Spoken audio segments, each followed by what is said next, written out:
Is your local business or organization looking to give back to the community? Help keep our roads clean by joining the Adopt a Road program administered by Keep Tampa Bay Beautiful. Keeping our roads clean is a great way for team building as well as exposure for your business. Select the road your business wants to adopt and dispatch a team to remove litter and debris. Participants will receive 2 signs showing their organization's name as well as safety equipment and instructions for cleaning roads. You can help keep Tampa Bay beautiful by adopting your own road today. To learn more, visit hcfl.gov/cleanhc.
Don't let mosquitoes ruin your day. Fight the bite by removing standing water on your property. Standing water of any kind is a breeding ground for mosquitoes. Do your part and help reduce the mosquito population. Visit hcfl.gov/fightthebite.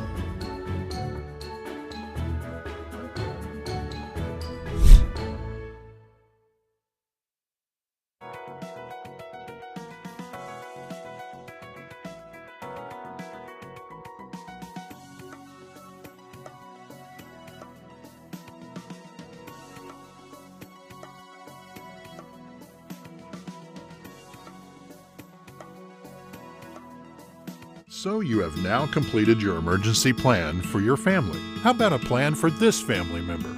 Protect your pets during a disaster by including them in your family's emergency plan. Start by making your pet a disaster kit. Put all paperwork into a large Ziploc bag, including a picture of you and your pet, your contact information, vaccination information, and special care instructions. In addition, you should pack certain items to help your pet during the emergency. A 7-day supply of food with bowls, a travel crate, and your pet's favorite toy. Remember, shelters are the place of last resort. Your plan should include being far away from the disaster's epicenter. But if you do find yourself at the shelter, know the rules. Once at the shelter, your pet will be placed in a designated animal section. This is for your pet's safety, as well as other shelter residents. Knowing the shelter rules helps everyone stay safe during an emergency.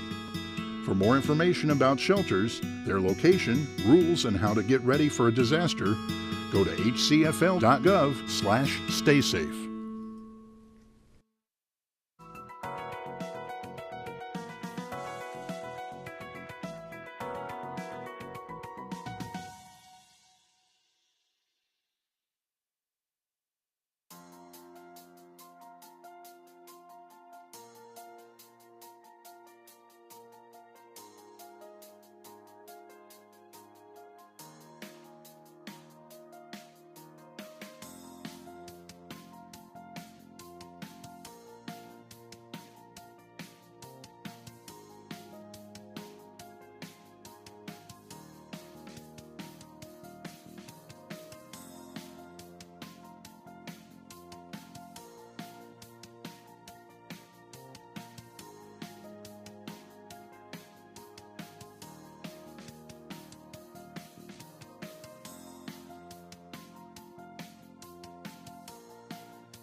Would you please stand for the Pledge of Allegiance? I pledge allegiance to the flag of the United States of America and to the republic for which it stands, one nation, under God, indivisible, with liberty and justice for all. Thank you. Please be seated. Good evening, everyone. I want to welcome you to the November 12th Zoning Hearing Master hearing. My name is Susan Finch, and I'll be presiding as the hearing master over tonight's cases. Let me start by introducing Ms. Michelle Heinrich. She's with the Development Services Department, and she will introduce other staff participating in tonight's hearing and also go over any changes we have for tonight's agenda. Ms. Heinrich. Good evening, Michelle Heinrich, Development Services. Also, we have with us, with the County Attorney's Office, Mary Dorman, and with the Planning Commission staff, we have Jillian Macy. And I also wanted to just note that we also have Rosa Timoteo here with us, our zoning tech, and this is her last ZHM hearing. She will be retiring, so yeah, we thank her very much. If I may. It's well-deserved rest. I don't know, you probably don't know, but there's a lot that goes behind the scenes that makes this happen, and Rosa is a key part of it, and she will be missed dearly. So we really, really appreciate her help. We welcome Ashley Rome, who's standing behind her. She has big shoes to fill, but I'm sure she'll do great. So thank you. Go ahead, Ms. Heinrich. We do have some unpublished changes to go over. The first one is agenda page 6, item C2, standard rezoning 24-1204. This is just to update the agenda that the current zoning is ASC1 and AS1. It is a split zone piece of property. So that's to note on your agenda. Secondly, agenda page 8, item D6, rezoning PD 24-0924. The applicant is requesting a continuance to the December 16th, 2024 ZHM hearing, and this is not a matter of right. It will require you to approve or deny that request. All right, thank you. Is the applicant here?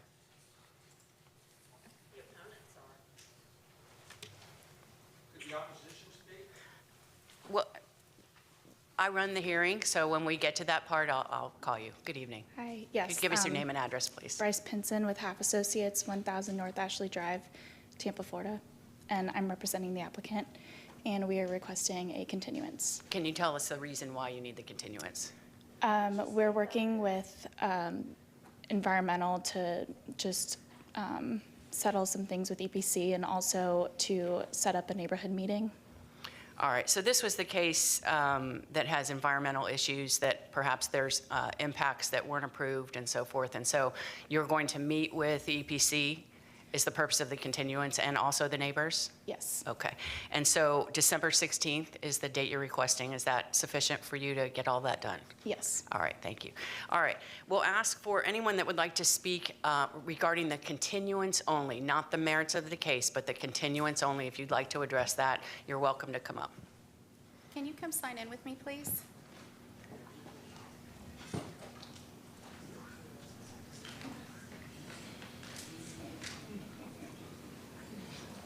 If you could give us your name and address, please, sir. Thank you. Good evening. Good evening. Brent Davis, 10609 Dixon Drive. Could I get all the people that are here in opposition to stand up, please? We oppose this continuance because all of these people are here. There's already been 2 continuances, and the EPC issues that she referenced, they've had 3.5 years to deal with and have done nothing. So we're ready to present evidence tonight, and we would like for them to do so as well. All right, thank you, sir. I appreciate it. Is there anyone else that would like to speak to the continuance, just the continuance only, not the merits of the case? All right, seeing no one. Ms. Heinrich, let me ask where this case is in the process in terms of being able to be heard. This is not, is December 16th the last date available to them? No, ma'am. The last date would be the March 2025 ZHM date. Okay. Well, I'm going to, because I have read the file and the letters of opposition in the file, and I am going to grant the continuance to allow them to meet with both you and EPC. So rezoning PD 24-0924 is continued to December 16th at the Zoning Hearing Master meeting beginning at 6 p.m. Ms. Heinrich, please continue with the continuances.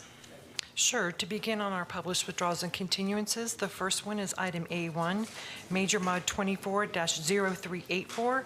This application is being continued by staff to the December 16th, 2024 ZHM hearing. Item A2, PD 24-0459. This application is out of order to be heard and is being continued to the December 16th, 2024 ZHM hearing. Item A3, Major Mod 24-0468.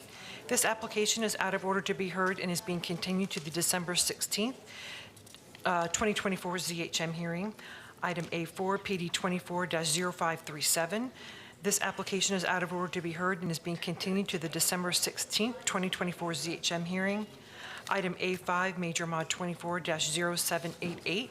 This application is out of order to be heard and is being continued to the December 16th, 2024 ZHM hearing. Item A6, PD 24-1013. This application is out of order to be heard and is being continued to the December 16th, 2024 ZHM hearing. Item A7, PD 24-1040. This application is being continued by the applicant to the December 16th, 2024 ZHM hearing. Item A8, Standard Rezoning 24-1060. This application is out of order to be heard and is being continued to the December 16th, 2024 ZHM hearing. Item A9, PD 24-1075.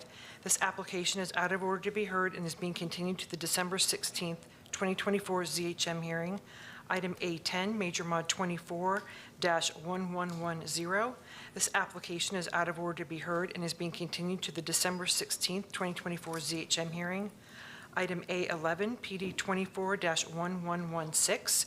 This application is out of order to be heard and is being continued to the December 16th, 2024 ZHM hearing.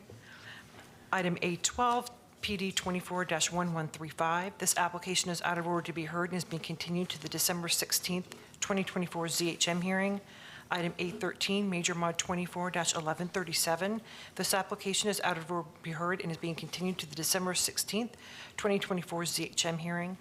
Item A14, PD 24-1139. This application is being continued by the applicant to the December 16th, 2024 ZHM hearing. Item A15, Major Mod 24-1141. This application is out of order to be heard and is being continued to the December 16th, 2024 ZHM hearing. Item A16, PD 24-1147. This application is out of order to be heard and is being continued to the December 16th, 2024 ZHM hearing. Item A17, Major Mod 24-1152. This application is being continued by the applicant to the December 16th, 2024 ZHM hearing. Item A18, Standard Rezoning 24-1203. This application is out of order to be heard and is being continued to the December 16th, 2024 ZHM hearing. Item A19, Standard Rezoning 24-1210.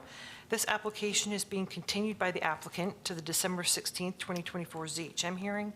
Item A20, PD 24-1212. This application is out of order to be heard and is being continued to the December 16th, 2024 ZHM hearing. Standard Rezoning 24-1289, which is item A21. This application is out of order to be heard and is being continued to the December 16th, 2024 ZHM hearing. And lastly, item A22, Standard Rezoning 24-1297. This application is being continued by the applicant to the December 16th, 2024 ZHM hearing. And that concludes our withdrawals and continuances. Thank you so much. I appreciate it. Let me start by going over our procedures for tonight's hearing. Our hearing today consists of agenda items that require a public hearing by a zoning hearing master. I'll conduct a hearing on each agenda item and will file a recommendation within 15 business days following tonight's hearing. That recommendation will then be sent to the Board of County Commissioners, who will make the final decision. Our hearing tonight is informal. I'll ask questions related to the scope of direct testimony. Excuse me. I may call and question witnesses as I deem appropriate, and I will decide all questions of procedure.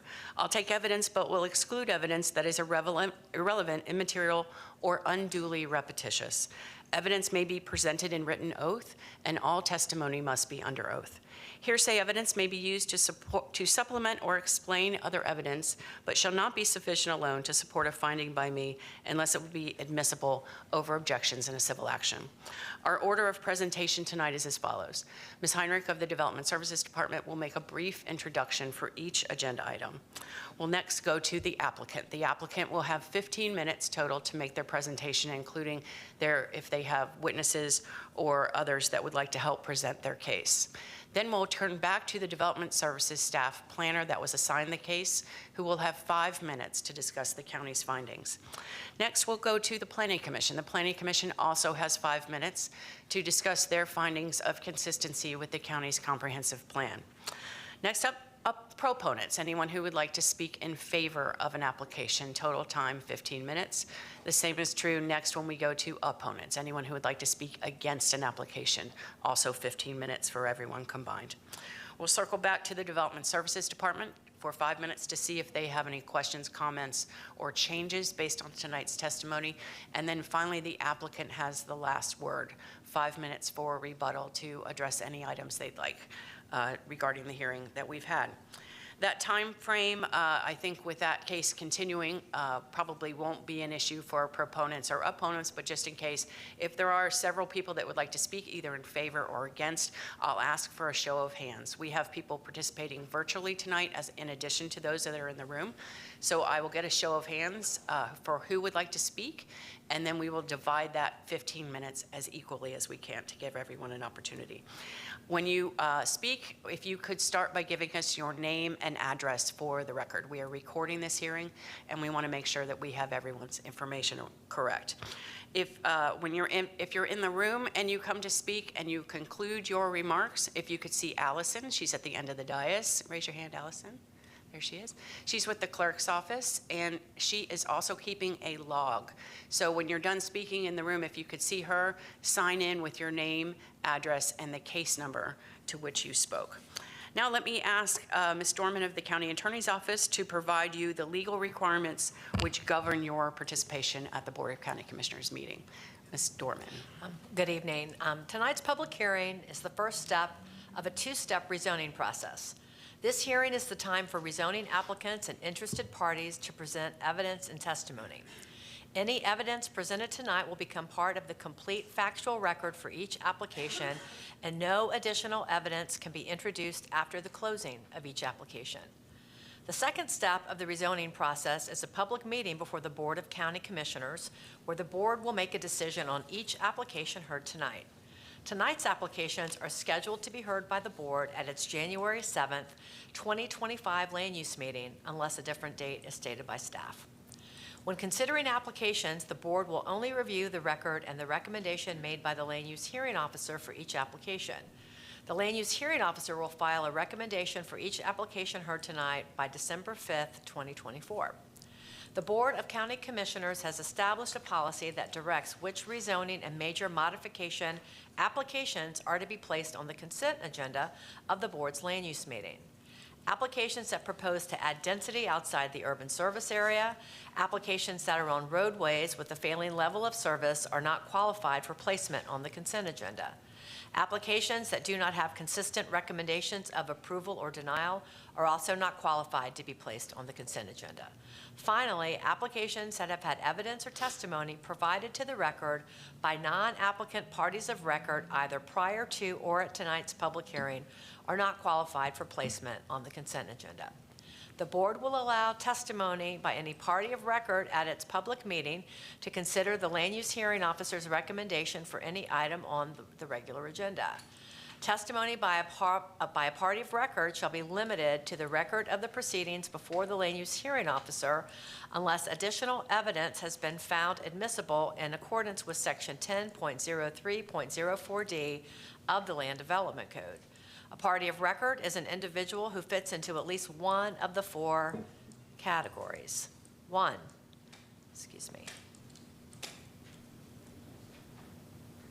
someone who's present tonight and presents testimony or documentary evidence. Second, someone who has been certified by the U.S. Postal Service as having been mailed notice of tonight's hearing. Third, someone who submitted documentary evidence to the master file at least 2 business days prior to tonight's hearing. Or fourth, someone who submitted documentary evidence by proxy at tonight's hearing.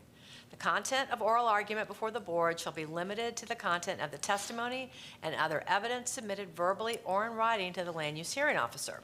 It is the role of the county attorney's office to ensure that only individuals who have met these requirements are allowed to speak before the board and to ensure that no new evidence or testimony is introduced or allowed at the board's public meeting. For these reasons, please make sure that all information you wish the board to consider at its public meeting is entered into tonight's record. Thank you so much. I appreciate it. As I mentioned, all testimony must be under oath. So if you plan to speak tonight, if you could please stand, raise your right hand, and I'll swear you in. Do you solemnly swear the testimony you're about to provide is the truth, the whole truth, and nothing but the truth? I do. Thank you so much. I do. Have a seat. All right, with that then, Ms. Heinrich, we're ready to call the first case. Our first application is item C1, standard rezoning 24-1142. The applicant is requesting to rezone from RSC2 with a mobile home overlay to CGR. Isis Brown with Development Services will provide staff findings after the applicant's presentation. All right, I understand the applicant is virtual. That could be Mr. Pressman? Madam Chair, the applicant has not checked in. Okay, well then we'll continue this case and see if he shows up. So Sure. Let's go ahead and go to the second case. All right, our next item is item C2, standard rezoning 24-1204. The application is requesting to rezone property from AS1 and ASC1 to AS1. Michelle Montalbano with Development Services will provide staff findings after the applicant's presentation.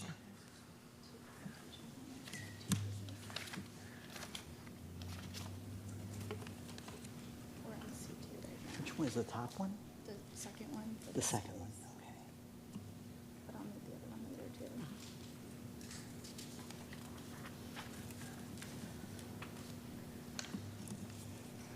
Oh.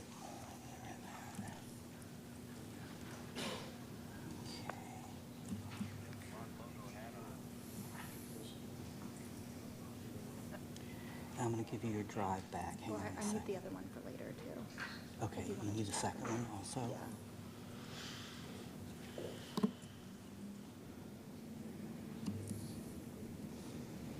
Okay, so we'll just do this one. I'm going to give you your drive back.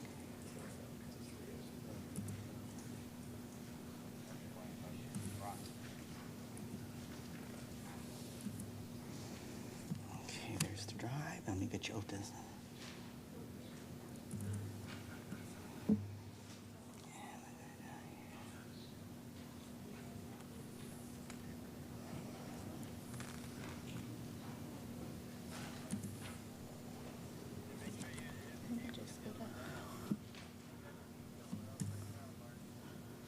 Which one?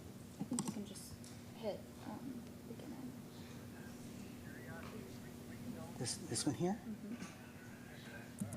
And then slideshow. Okay, I do that over here. Okay. Oh, why is it not working?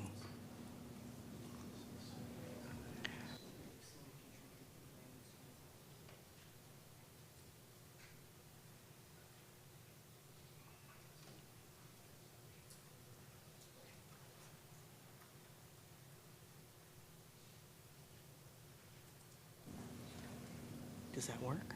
I mean, it's not like. Ms. Pinson, do you have a paper copy of that presentation? Why don't we go to the Elmo to speed things along here?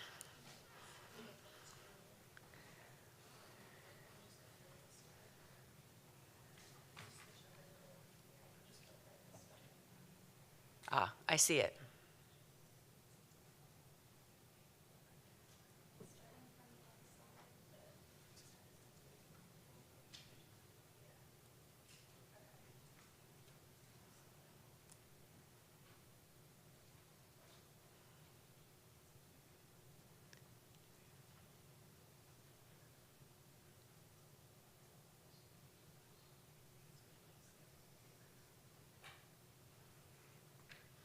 That is not your case. Yeah, okay. Why don't we just scrap that? She has a copy of it, so let's, in the interest of time, let's just do it on the Elmo if you're comfortable with that. Working now, but if it's if you not, could get it working soon, that would be good. Is that the record? Oh, This is the right one. It's just She not needs to up. see it on the monitor. Nope. No, Okay. that's not it. All right, we can just go to the paper. That's not it.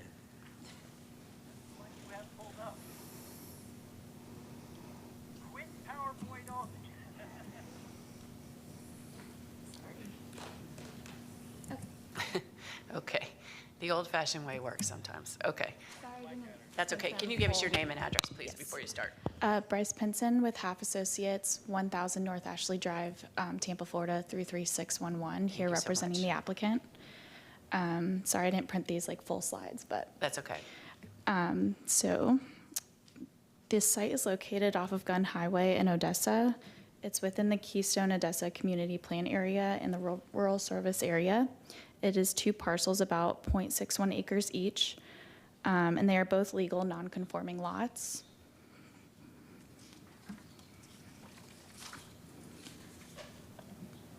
The surrounding uses are primarily single-family residential and mobile homes and some vacant land. Specifically to the north is 1 mobile home. To west of the site is some single-family homes across Gun Highway. There's some vacant land to the south, and then single-family homes to the east. The current future land use is residential 1, and they are split zoned between ASC 1 and AS 1. Okay. Is it going to switch over? Okay. Yay.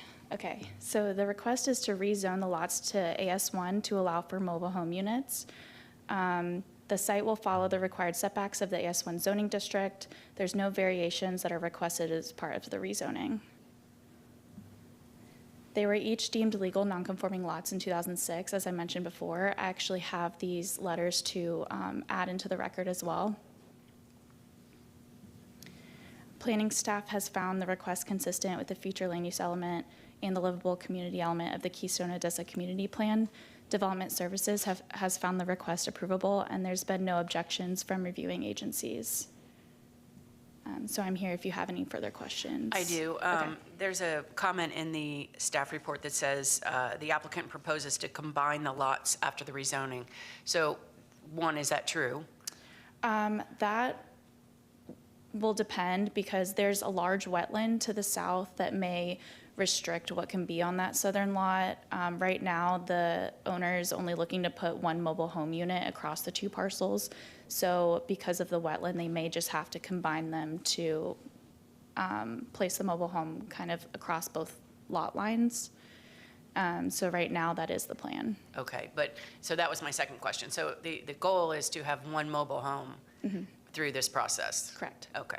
That was my only question. Thank you so much. I appreciate it. No problem. Development Services. You could sign in, please, with the clerk's office. Good evening. Good evening, Ms. Montemalo, Development Services. The applicant is requesting to rezone 2 parcels to the AS1 zoning district in order to allow a mobile home housing type. The site is currently split zoned ASC1 and AS1. The ASC1 district does not permit mobile homes. Both properties are legal lots of record due to non-conforming lot determinations granted in 2006. Therefore, the lots have vested rights to develop as their current lot sizes of around 1.6 acres each.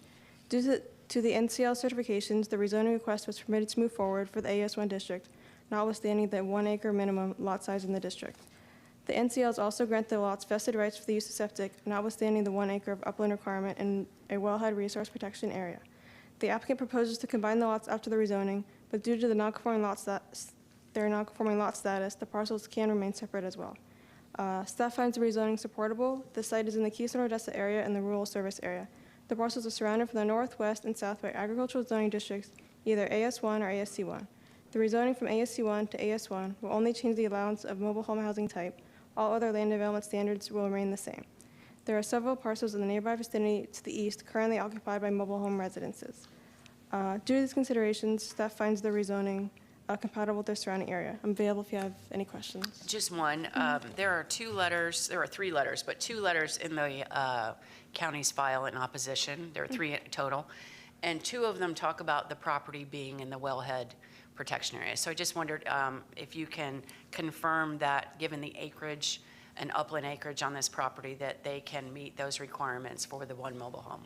So because of their non-conforming lot determinations, their rights are vested in for the use of septic. I don't think the lots combined will meet the 1 acre of upland, but due to the NCLs, they will be permitted by zoning. So they retain that because it's a non-conforming lot? Correct. Understood. Thank you so much. I appreciate it. Planning Commission. Jillian Massey with Planning Commission staff. The subject site is located in the Residential 1 future land use designation. It's in the rural area and within the limits of the Keystone Odessa Community Plan. The current future land use category of Residential 1 designates the site as a suburban enclave at a density of 1 dwelling unit per gross acre on the future land use map, and would be consistent with the intent of the rural area policies and the comprehensive plan. Additionally, the applicant will be utilizing the private wells and septic tanks, therefore is consistent with Objective 3 and its policies, which limit potable water and wastewater lines from being extended into the rural area. The proposed rezoning meets the intent of the neighborhood protection policies and the future land use element under Objective 16. The development pattern of the surrounding area shows several residential units. The proposed rezoning would reflect a development pattern that is consistent with the character of the surrounding area. The site is within the limits of the Keystone Odessa Community Plan. Under the Rural Residential Community Character Strategy, the community desires to retain its rural residential character as an area of lakes, agricultural activities, and homes built on varied lot sizes and in a scattered development pattern. The proposed rezoning from ASC1 to AS1 to allow for the development of a single mobile home will complement the area and meet the intent of the community plan. And based on these considerations, Planning Commission staff finds that the proposed rezoning is consistent with the goals, objectives, and policies of the unincorporated Hillsborough County Comprehensive Plan. Thank you so much. I appreciate it. Is there anyone in the room or online that would like to speak in support? Anyone in favor? Seeing no one, anyone in opposition to this request? All right, Development Services. Ms. Heinrich, anything else? No, ma'am. Ms. Pitson, any comments? All right, then with that, we'll close rezoning 24-1204 and go to the next case. Our next item is item C3, standard rezoning 24-1206. The applicant is requesting to rezone property from AR to AR restricted. Isis Brown with Development Services will present staff findings after the applicant. Good evening. Good evening. Cami Corbett with the law firm of Hill, Ward, and Henderson representing the applicant, which is TICO, an Amera company. Are you able to see it? There you go. The subject property is located in South County. It's almost to the county line. It's east of I-75. You can see it outlined in red. It is in the rural service area with the future land use of residential 1, and you can see in light blue is the urban service boundary. It's an old zoning. Currently it's part of PD 910181, which is a zoning that was approved during zoning conformance, and part of the Sundance, the lower half of that is part of the Sundance community. Our request is to rezone it to agricultural rural with 1 restriction. Agricultural rural is probably the most appropriate zoning category that is in R1. I think the comprehensive plan calls for that. The Planning Commission notes for that in their staff report about R1 and AR being compatible. The 1 restriction we have is we have a requirement that if we are to develop more than 1 single-family residence, we have to provide a connection to Lightfoot Road. There is an existing single-family residential unit on site. TICO may use that as a caretaker's residence, or they may tear it down and build a new one. But anything beyond that would require the connection from the old PD. Staff has found us consistent and compatible with the surrounding area. And with that, I'm here to answer any questions you might have. Just my own curiosity, what does TICO, what does this property do for them? What does it serve? Likely it will be a solar farm. I see.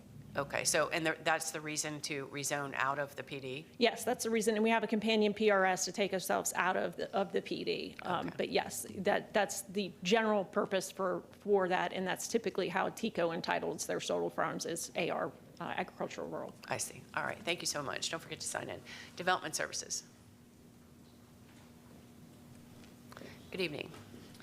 Good evening, Isis Brown, Development Services, application 241206. This is a rezone for approximately 262.63 acres to rezone from PD 910181 with comparison PRS 250014 to AR restricted. The site is in an area comprised of agricultural and agricultural single-family residential uses. The site is within the Res 1 future land use category, which permits the farms, ranches, et cetera, and agricultural uses. The adjacent properties zoned PD 91-0181 to the north, south, east, and west. And there's also some adjacent properties zoned AR that's vacant to the east. Based on the above consideration, staff finds that the proposed AR zoning district is supportable with the following restriction. In event of the development of more than one single-family home, a connection between the eastern and western section of Lightfoot Road shall be made. I am available for any questions. No questions at this time. Okay. Thank you. Planning Commission. Jillian Massey, Planning Commission staff. The subject site's located in the Residential 1 Future Land Use Designation. It's in the rural area and within the limits of the Little Manatee South and South Shore Area-Wide Systems Plan. The request is consistent with the Residential 1 Future Land Use category as agricultural uses are permitted pursuant to the policies and the agricultural objectives of the Future Land Use element. Objectives 29 and 30 recognize the importance and continued existence of agriculture activities, while Policy 30.6 encourages agriculture and agricultural support to be the preferred uses found in the rural areas of the county. Objective 30 and Policies 30.5 and 30.6 encourage agricultural and agricultural-related uses in the rural area. Solar energy generating facilities are suitable for the agricultural area as they are permitted uses in the agricultural zoning districts. As mentioned, the site's within the limits of the Little Manatee South Community Plan. The request to rezone is supported by the goals and strategies found in the community plan. Furthermore, it maintains the vision of the community plan, which calls for clustered residential enclaves surrounded by open space. The site's also located within the South Shore Area-Wide Systems Plan, where its vision is to continue to support and preserve agricultural activities that have historically been an important part of the South Shore heritage, and maintain agriculture as an integral part of the South Shore economy, landscape, and natural resources base. Based on these considerations, Planning Commission staff finds the proposed rezoning consistent with the comprehensive plan, subject to the restrictions set by the Development Services Department. Thank you so much. Is there anyone in the room or online that would like to speak in support? Anyone in favor? No one. Anyone in opposition to the request? All right, sir, you want to come forward? While he's coming up, is there anyone else that would like to speak in opposition? All right. Give us your name and address, please. Good evening. My name is Chris Craig, 1663 Lightfoot Road. We are on the east side of that property. I just got a few concerns with a solar farm being put out there. Currently, the farm that's there, the farmer takes care of all the drainage ditches and makes sure that they're all cleared out, because if they're not, it can back up into our properties that are adjacent to it as well. So that's one concern. The other concern is making sure that we preserve the agriculture aesthetic to the property as well, because I did some research, and there's been a few case studies where these solar farms will actually bring property values down. Anywhere from 1% to 5% is what I've been seeing. So those are my concerns with that property being turned into a solar farm. All right. Well, thank you very much. I appreciate you coming down. Yep. If you could please sign in. All right. Anyone else that would like to speak in opposition? All right. Seeing no one. Ms. Heinrich, can you just answer a code question that a solar farm is permitted in the AR zoning district by right? Yes. All right. And just a very minor thing, just to correct the agenda, it has the existing zoning We accidentally swapped it. Yes, ma'am. Yes, just Thank to you. point that out, so, all right. That was my only question. Did you have any other comments? No, ma'am. All right, Ms. Corbin, time for rebuttal. Yes, Cammie Corbett again for the record.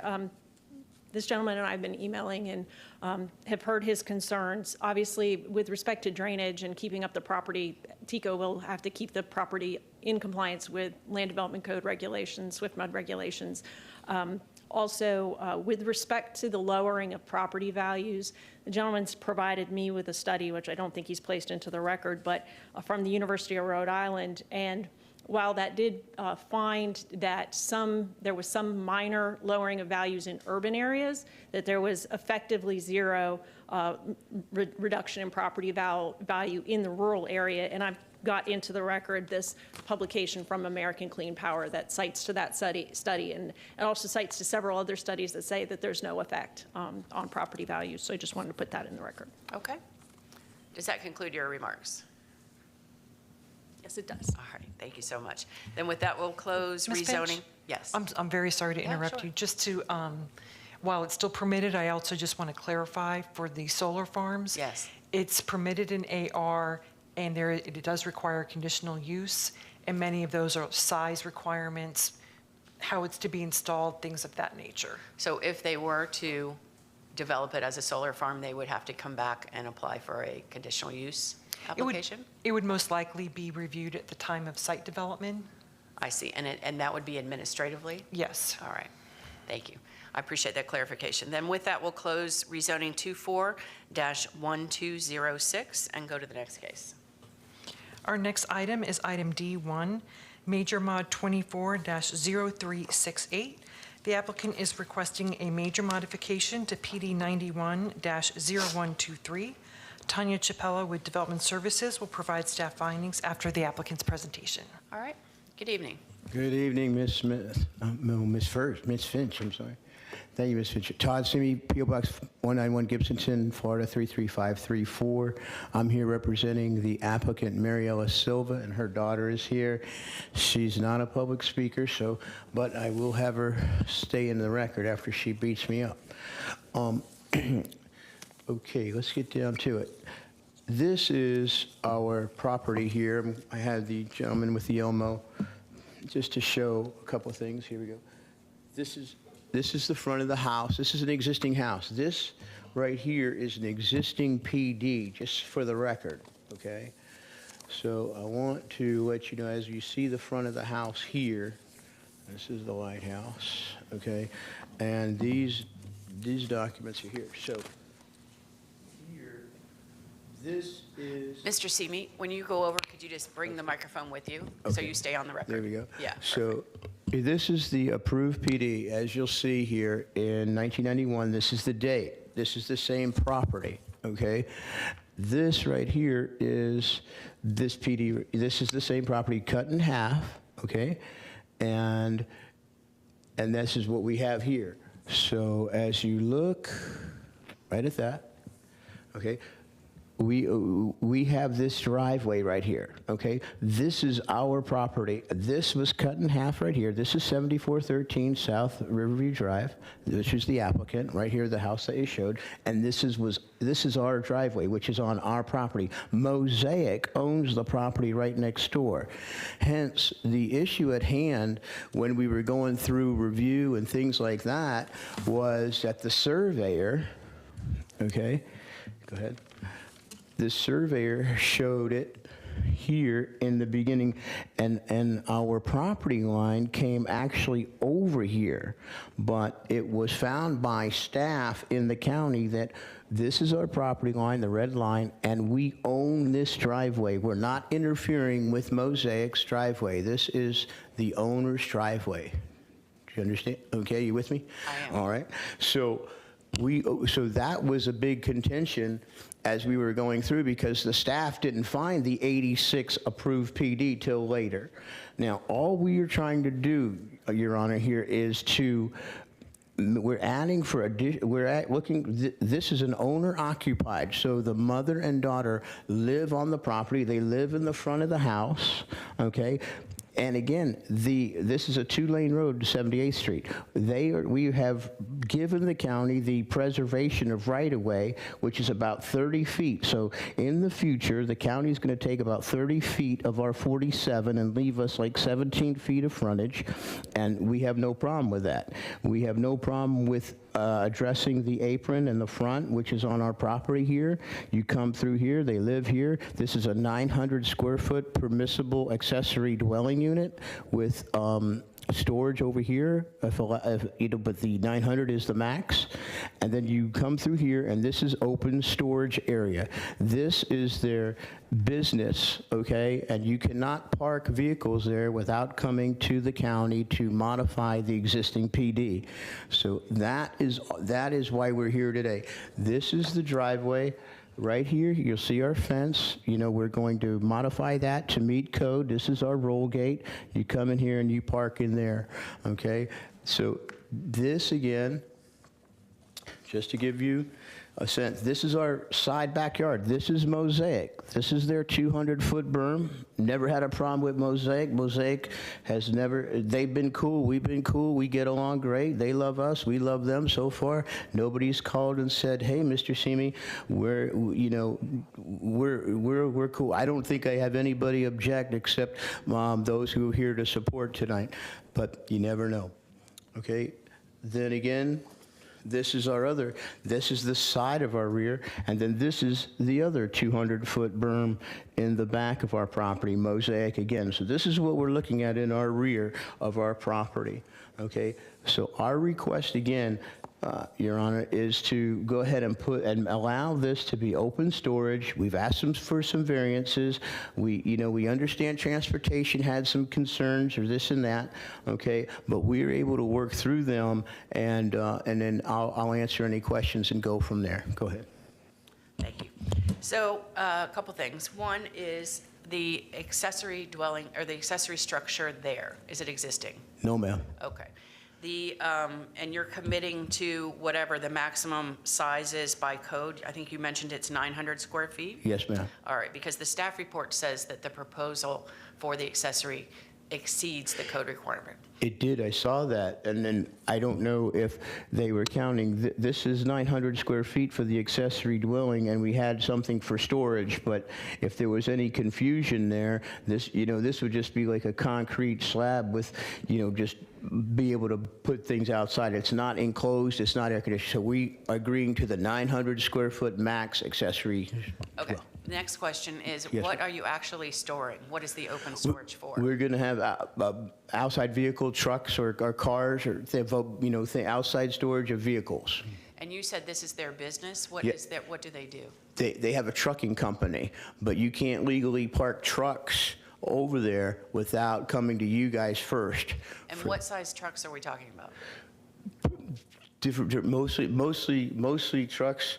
Like, I don't want to pigeonhole us, but I had a picture of a red truck in here, but Fords, things like that. Okay. You're not talking about domestic vehicles. You're talking about commercial trucks. Commercial trucks. Okay. Yes. All right. Then your request for PD variation, Yes, that ma'am. you don't want to do screening, the required screening to the north and to the east. What is the reason for that? Well, Your Honor, I was hopeful that, I could possibly save some additional money, but again, this is what we're looking at here. This is our view of Moses. This is what we have in our rear. This is our rear view right here. Yeah. Okay. So, but if conditionally, I told the owner, if you want an opaque fence around the, we would do it. But I'm just saying, to me, there's no need for that because of the fact that we have, this is what we're looking at, and that 200-foot berm over there. But let me ask you to Yes, ma'am. clarify, that Mosaic property in your rear yard, that's to the west, correct? It's behind us and to the west. So, Well, to the west is your rear yard as I look at the aerial. It's one and the same as I understand. right, when I stood back there personally with Mrs. Silva, and I took that, this is to the west, and then this is more, almost catty corner at an angle. Okay, but But also your rear yard. Right. So to the west. Go- So the yeah. PD variation you're asking for is to the north and to the east. And Correct. So my question is, why are you unable to do the screening that's required by code for that? It's not that we're unable, Your Honor, it's that it's a thing of economics, but I would agree to do this kind of fencing that we have in the front. If we need, to, we would do this kind of opaque fence wherever you request it. We're amenable to that. All right. I don't think I have any more questions. Does that complete your presentation? Thank you. Thank you. If you could please sign in with the clerk's office. Yes, ma'am. Development Services. Yes, ma'am.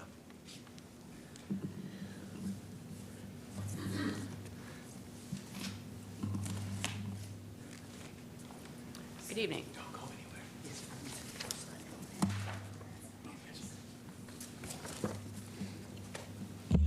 Good evening, Tanya Chapela.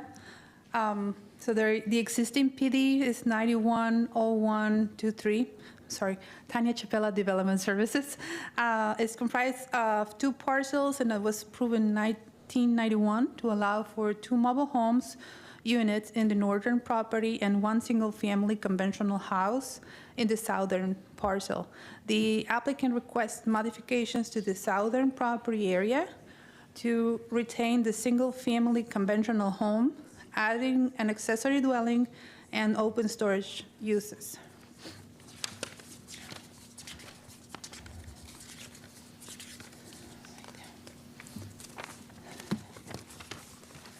The proposed uses are compatible with the existing mining development to the east and with a nearby couple of parcels zoned manufacturing occupied with a junkyard and light industrial uses. However, staff has concerns with the proposed open storage use due to the lack of proposed screening adjacent to residential uses within the PD as outlined below. Per the Land Development Code, Section 60606 buffering and screening requirements, a 30-feet wide buffer type C screening is required to single-family residential uses adjacent to the north and east. The applicant requested PD variations from these requirements, proposed a 5-feet wide buffer with no screening to single-family residential, and provided the following justifications. A, the existence of heavy commercial uses in the area. B, no one will be adversely affected. Staff finds thus justifications are not supportable. No design efforts were provided to mitigate the adverse effects of the proposed use to the existing residential portions of the PD. Planning Commission found the request inconsistent, and Transportation Review staff also objects because of inadequate, insufficient information addressing transportation, access management, and design requirement, as further outlined in the enclosed Transportation Review comments.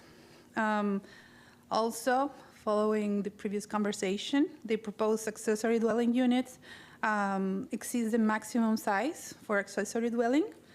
The site plan shows 2,000 square feet, which exceeds 900 square feet. As it was in the site plan, we just have one site plan. We didn't receive any further modifications for that initial site plan. Based on the above considerations, Development Services staff finds the request is not supportable. Let me ask one question. The PD to the north, according to the adjacent use table that's in the staff report, it looks like that's in the same PD as this subject property. Is that correct? It is correct. The site plan shows half of the PD, the proposed site plan that we received contains just half of the PD. But we're considering the residential uses for screening purposes, even though they're part of the same PD. So the permitted uses of that adjacent property to the north is single family? It is correct, yes. Okay, perfect. Thank you so much. That was my only question. Planning Commission. Jillian Massey, Planning Commission staff. The subject site's located in the light industrial future land use category. It's in this urban service area and located within the limits of the Riverview Community Plan. Policy 1.4 of the future land use element requires all new developments to be compatible with the surrounding area. Due to existing residential uses within the area, the major modification to add open storage, which is a more intense use, may not be compatible with the development pattern of the surrounding area. Therefore, inconsistent with the future land use element policy 1.4. Planning Commission staff has requested that the site plan be revised to provide more information so that we could do further analysis, including but not limited to, the future land use designation being listed, the proposed uses, floor area ratio, setbacks, buffering, and this was all requested during the primary sufficiency review, but a revised site plan was not submitted for our analysis. The light industrial future land use designation also does not permit any residential uses except for limited accessory residential uses such as an on-site security guard.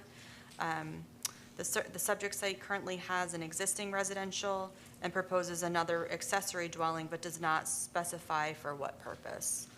Therefore, the requested modification is not consistent with the development permitted in the land use category and does not meet future land use element objective 8 in its policies. Future land use element policy 16.1 requires buffer areas and screening devices between unlike land uses. While future land use element policy 16.2 requires gradual transitions of intensities between different land uses, the applicant has not made it clear how the proposed modification will mitigate for the proposed open storage use. The site plan and narrative do not make reference on the buffering and screening or gradual transitions between the existing residential use and the proposed open storage uses. Future land use element policy 16.3 also state that development and redevelopment shall be integrated with adjacent land uses through the mitigation of adverse impacts, and staff's concerns have not been addressed by the applicant throughout the application process. The subject site does not meet the intent of the Riverview Community Plan. Goal 1 of the Riverview Community Plan seeks to achieve better design and densities that are compatible with the Riverview's vision. The goal seeks to provide appropriate and compatible buffers and transitions to the existing land uses for open space, and the proposed open storage uses do not provide appropriate nor compatible buffers. Based on these considerations, Planning Commission staff finds the proposed major modification inconsistent with the unincorporated Hillsborough County Comprehensive Plan. Thank you so much. Is there anyone in the room or online that would like to speak in support? Anyone in favor? Michelle, come on, both of you, come together. Come together, come together. This is the daughter. Good evening. Could you give us your name and address, please? Good evening. My name is Michelle, 7413 South 78th Street. Michelle, could you give us your last name, please? Jadden. All right, thank you so much. Is there anything else you wanted to say? My mom and I are in business, and we appreciate it. This is my mom's and I business. She couldn't be here today. I would like to thank you for your time, and I will, in advance, thank you for your approval. All right, thank you so much. If you could please sign in with the clerk's office. Anyone else that would like to speak in support? All right, seeing no one. Anyone in opposition to this request? No one. Ms. Heinrich, anything? The only thing I wanted to add is to make sure that the applicant submits the photos that he was using into the record so that they can be used at the board meeting. Okay. And I would like to, I see both Mr. Ratliff and Mr. Perez are online, and I neglected to give them an opportunity when Ms. Chappello is speaking. So if Mr. Ratliff, I see if you wanted to add anything before we move on. I think everything, for the record, James Ratliff, Transportation Review, I think everything was laid out in the staff report. Again, we think there's a path, that we can work towards approval here, but we need to see those revisions made to the site plan. We need to actually get those documents put into the record in order to be able to make findings. So we're happy to continue to try to work with the applicant on that, but until we receive those changes, we're not able to support the project at this time. Understood. All right. Thank you so much. Then with that, we'll go back to Mr. Simi. You have 5 minutes for a rebuttal. Thank you, Ms. Finch. I appreciate that. Again, I want to say in regards to our request, okay, the issue at hand was This driveway, okay. Now, this driveway belongs, this is crucial now. This driveway belongs to the owner, okay? This driveway belongs to the owner. So when Mr. Ratliff says, Mr. Seaman, we could appreciate this, you know, I understand. I could work. I've been getting permits here and going to this board since 1986. Nobody's been around that long except Miss Rosa Timoteo, okay? So, okay, who's been beautiful in this process to help us. Okay, so with that, okay, now the county was telling us, Mr. Simi, this Mosaic owns that driveway, Mosaic, but no, then at the last minute, you know, right there at the last minute, they don't own it. My client owns that driveway. Now, we as good neighbors let Mosaic, if they need to come in and go to their property over here, we let them use it, and we're just good neighbors because they've been good to us, we're good to them. So that's the kind of people I'm representing right here. So again, all of these items, if you know, as far as the opaque fence or any other buffering or screening that can be addressed, you know, we can address that. We're willing to do that and go the extra mile. I want to submit something here. I want you to know this is a picture of Mrs. Silva, Michelle's mom. Okay, I dotted out a couple things. Now, this lovely lady was in her hometown of Columbia overlooking the scenery when a motorcyclist hit her from behind. Okay, and I don't want to put these up, but I'm going to submit these, okay, for the record, and I'll let them, if I can pass those over to Ms. Smith, or I'll hand them to her.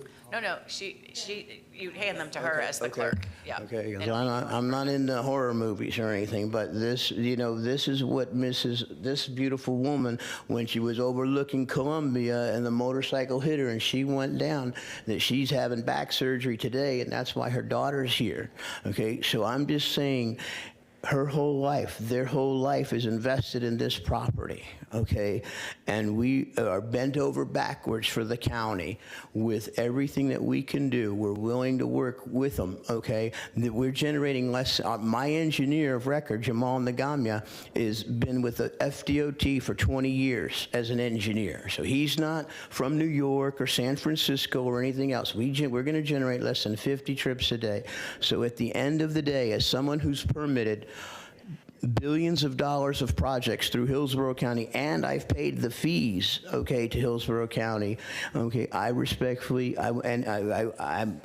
we're willing to work and do anything we can at the board hearing and or during site development review. I want to add this as I finish up.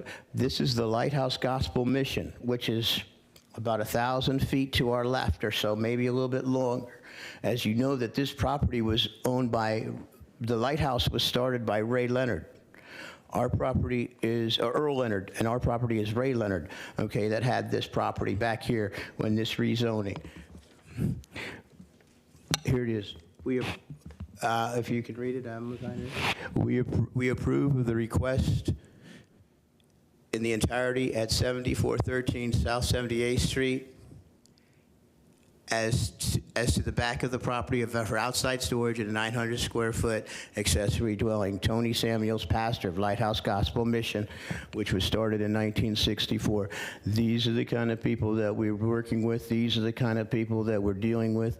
And I'll submit all these documents, but I'm respectfully requesting your approval. Thank you. Thank you so much. I appreciate it. Mr. Simi, please make sure anything you use tonight, make sure you submit it to the clerk so it's available to you. Yes, ma'am. Thank you. Thank you. Then with that, we'll close major modification 24-0368 and go to the next case. Our next application is item D2, major mod 24-0677. The applicant is requesting a major modification to PD 77-0123. Sam Ballwood Development Services will provide staff findings after the applicant's presentation. Good evening again. Good evening. Cammie Corbett with Hill Ward Henderson again, representing the applicant Fourstone. Subject property is located in the Apollo Beach area.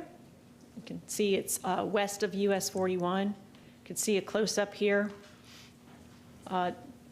This is part of the Apollo Beach DRI and Apollo Beach PD, which is quite large and has been modified a number of times, and this is the approved map H.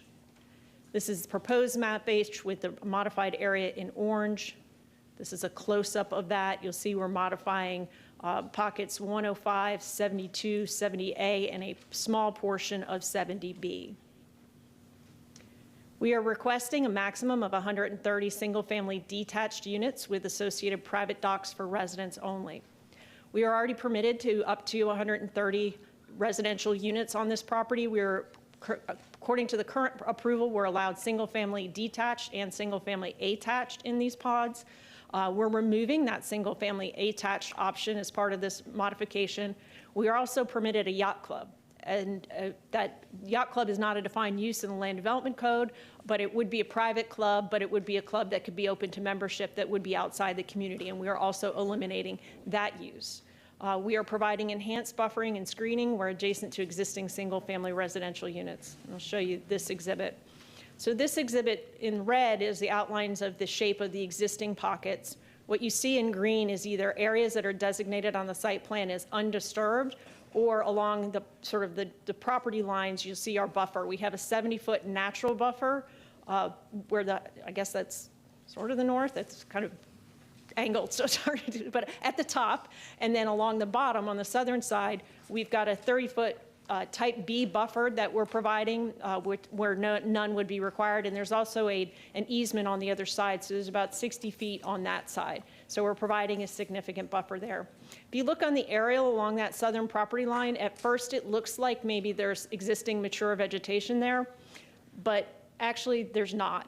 These are photos of the existing vegetation. There are a lot of exotics in that area, some kind of Australian pines that are not in great shape. So that's why we agreed to do the new plantings with a new buffer rather than maintain the existing natural buffer on that side. Essentially from that dark line over into the elongated portion of the remaining pocket 70B, that remains. We are not modifying that. This is a site plan that shows the development that's currently allowed by right. And you can see they're much smaller, platted, attached product, and you can see the yacht club with tennis courts and pickleball. So what we are proposing to do is do a combined community with the adjacent Hammock Bay, single-family residential large lot subdivision, which is in pockets 106 and 107. And this is sort of a plot plan that shows you the lots in red are Hammock Bay existing approved, and then the lots in blue are what we are proposing. This is the single entry. I think if I go back to here, you can see there's a single point of entry at the top of the Hammock Bay units. The access for these single family units will be through that same shared entrance at Hammock Bay. This is a rendering of the quality of that entrance. Overall, Development Services finds the proposed single-family development and the enhanced buffering is more compatible than the existing approvals. The Planning Commission has found that the proposal for single-family development is compatible with the surrounding area, and it meets Objective 16, which requires new development to be compatible with the predominant character of the surrounding area. And overall, staff finds the proposed use consistent with the community plans in the area. And we're here to answer any questions you might have, and otherwise, we appreciate your support. I do have a couple of questions. Yeah. I think you answered my question about the full access onto Signet Drive. So that it will be aligned with the Hammock Bay primary access. So this will function as one community, is what you said. Okay. Yes. And the Signet Drive, is there anything developed there? I'm looking at the aerial. I don't know the date of it, but it looks like it's all platted, but I'm not sure how much is there. It is platted. Mr. Amidon, our engineer, may have more information on the status of the development status of Hammock Bay. Right? Good evening. Todd Amidon, Landmark Engineering, 8515 Palm River Road, Tampa 33619. Signet Drive was recently developed as a single-family detached subdivision by Park Square Homes, and we had the same issue with aerials. Sometimes they're not as updated, but that is the primary access to it, and it's probably 50 to 60% built out with homes. The infrastructure is 100% complete. Okay. And then for either you or Ms. Corbett, Pocket 105, the yacht club pocket, it may seem like an obvious question, but are there, I'm assuming that's where the docks that you're proposing would be adjacent to that pocket? Yes, they're actually shown on the site plan, the PD site plan. There's a notation, you can't see that from this, but if you look at the staff report and you look at the PD site plan, you'll see that's where that location of those docks are, sort of in that handle. Right, and so presumably, if the yacht club had developed, those docks would have been there. You're just Correct. But they mirroring would have been that. for potentially people living outside the community. Understood. And then finally, the staff report says that the proposed development would not preclude the golf course from being redesigned as a viable golf course. So I couldn't find exactly how much you're taking out. I looked at map H and I see where those pockets are and the golf course is being redeveloped. And the transportation analysis mentioned that 4 holes were being removed. So how does that I don't think function? that's correct. Okay. Because there's a portion of the driving range. I think it was, I will confirm with my team, but I don't think it's 4. The part that's being remained, if you go back to this exhibit, where that dark line is at the bottom of pocket 70A, Okay. that's where the PD plan stops. And the rest of the property in yellow along that side and the rest of the property on top is all 70B and it's all golf course, right? I mean, it's a closed golf course. The golf course is not open, but that land it's still pocket 70B, still designated as golf course here. Closed meaning it's private? Is that what you mean? No, it's not operational. It hasn't been probably for more than 4 years. Our client purchased it. It had already been shut down. They are maintaining the property. They had to go, after the storms had gone down and dealt with some of the trees, just like everybody else, and are maintaining the property, but they're not operating it as a golf course. Do they own the remainder of the golf course? Yes.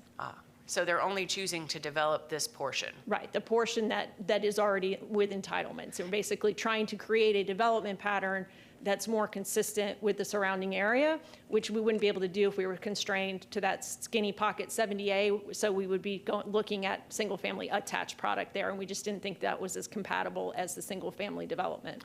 So in that they own the remainder of the property that's not subject to this modification, that's where the comment comes from, that Yes. the remainder may be viable Yes. as a golf course? Okay, Yes. understood.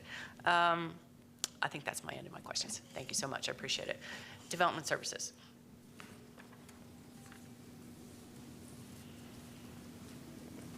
Good evening. Good evening. Sam Ball with Hillsborough County Development Services. The applicant is requesting a major modification to PD 770123 to develop up to 130 single-family residences in private docks. The property's within the Apollo Beach Community Planning Area near the western portion of the Apollo Beach Golf Club.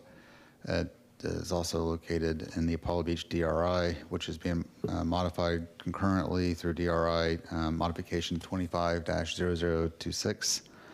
The properties in the immediate area are developed for single-family and golf course use. The properties to the immediate west are in the process of being developed for single-family use.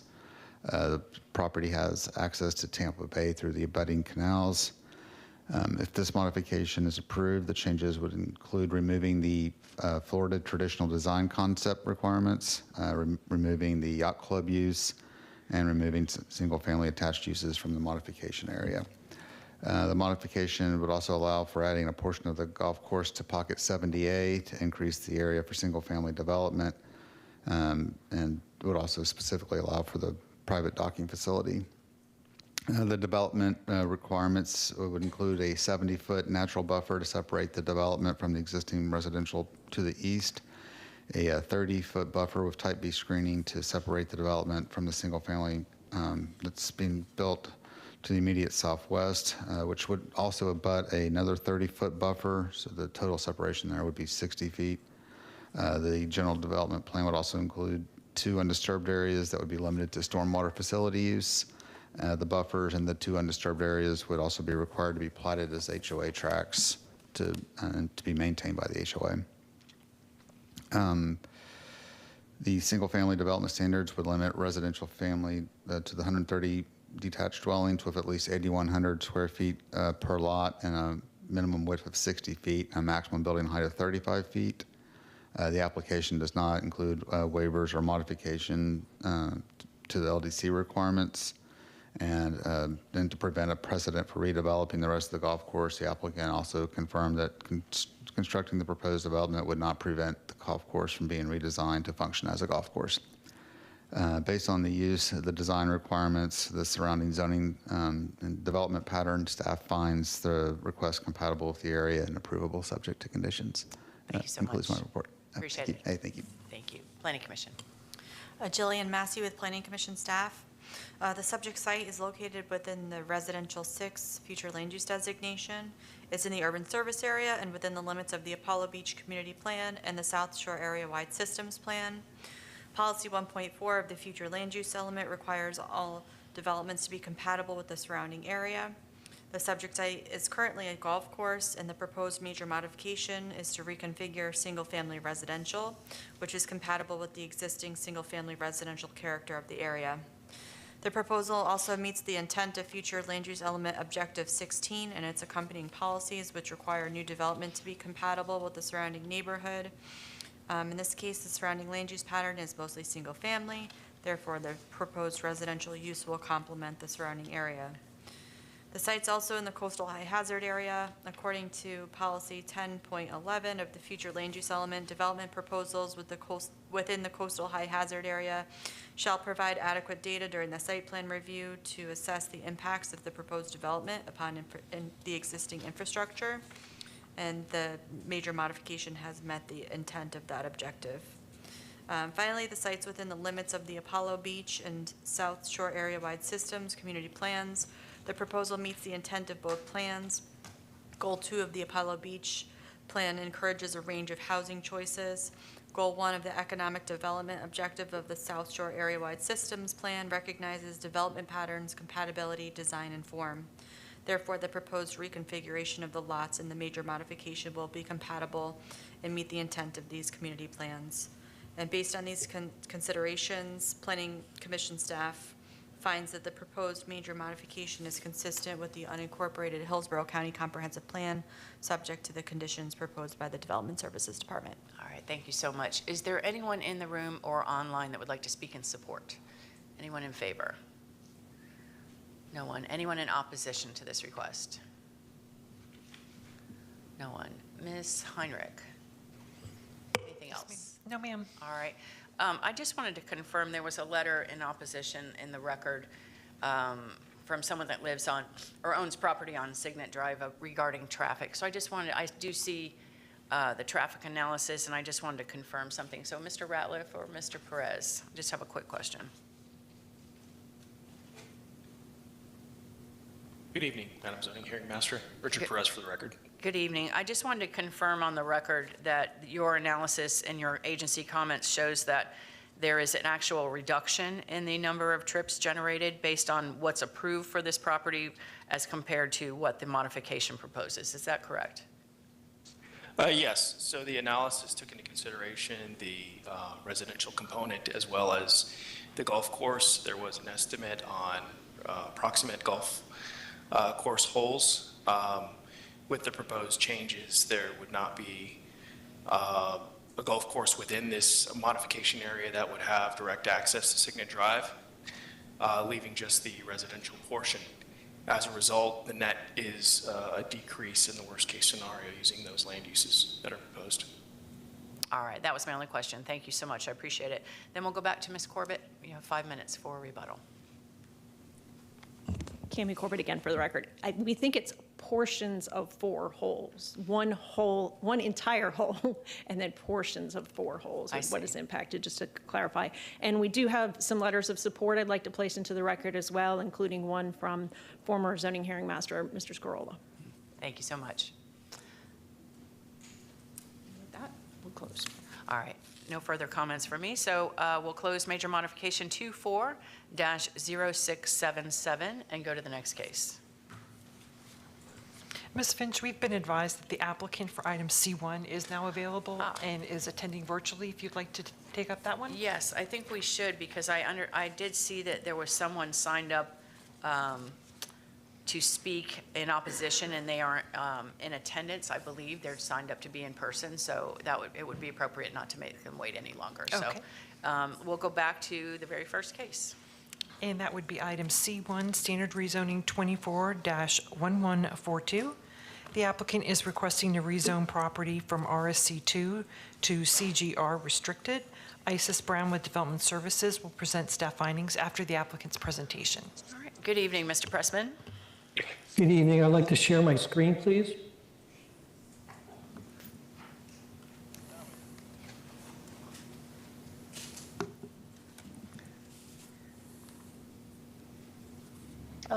Mr. Pressman, are you going to share your screen, or do you want me to start the presentation? Give me 30 seconds here, and I should have it. Okay.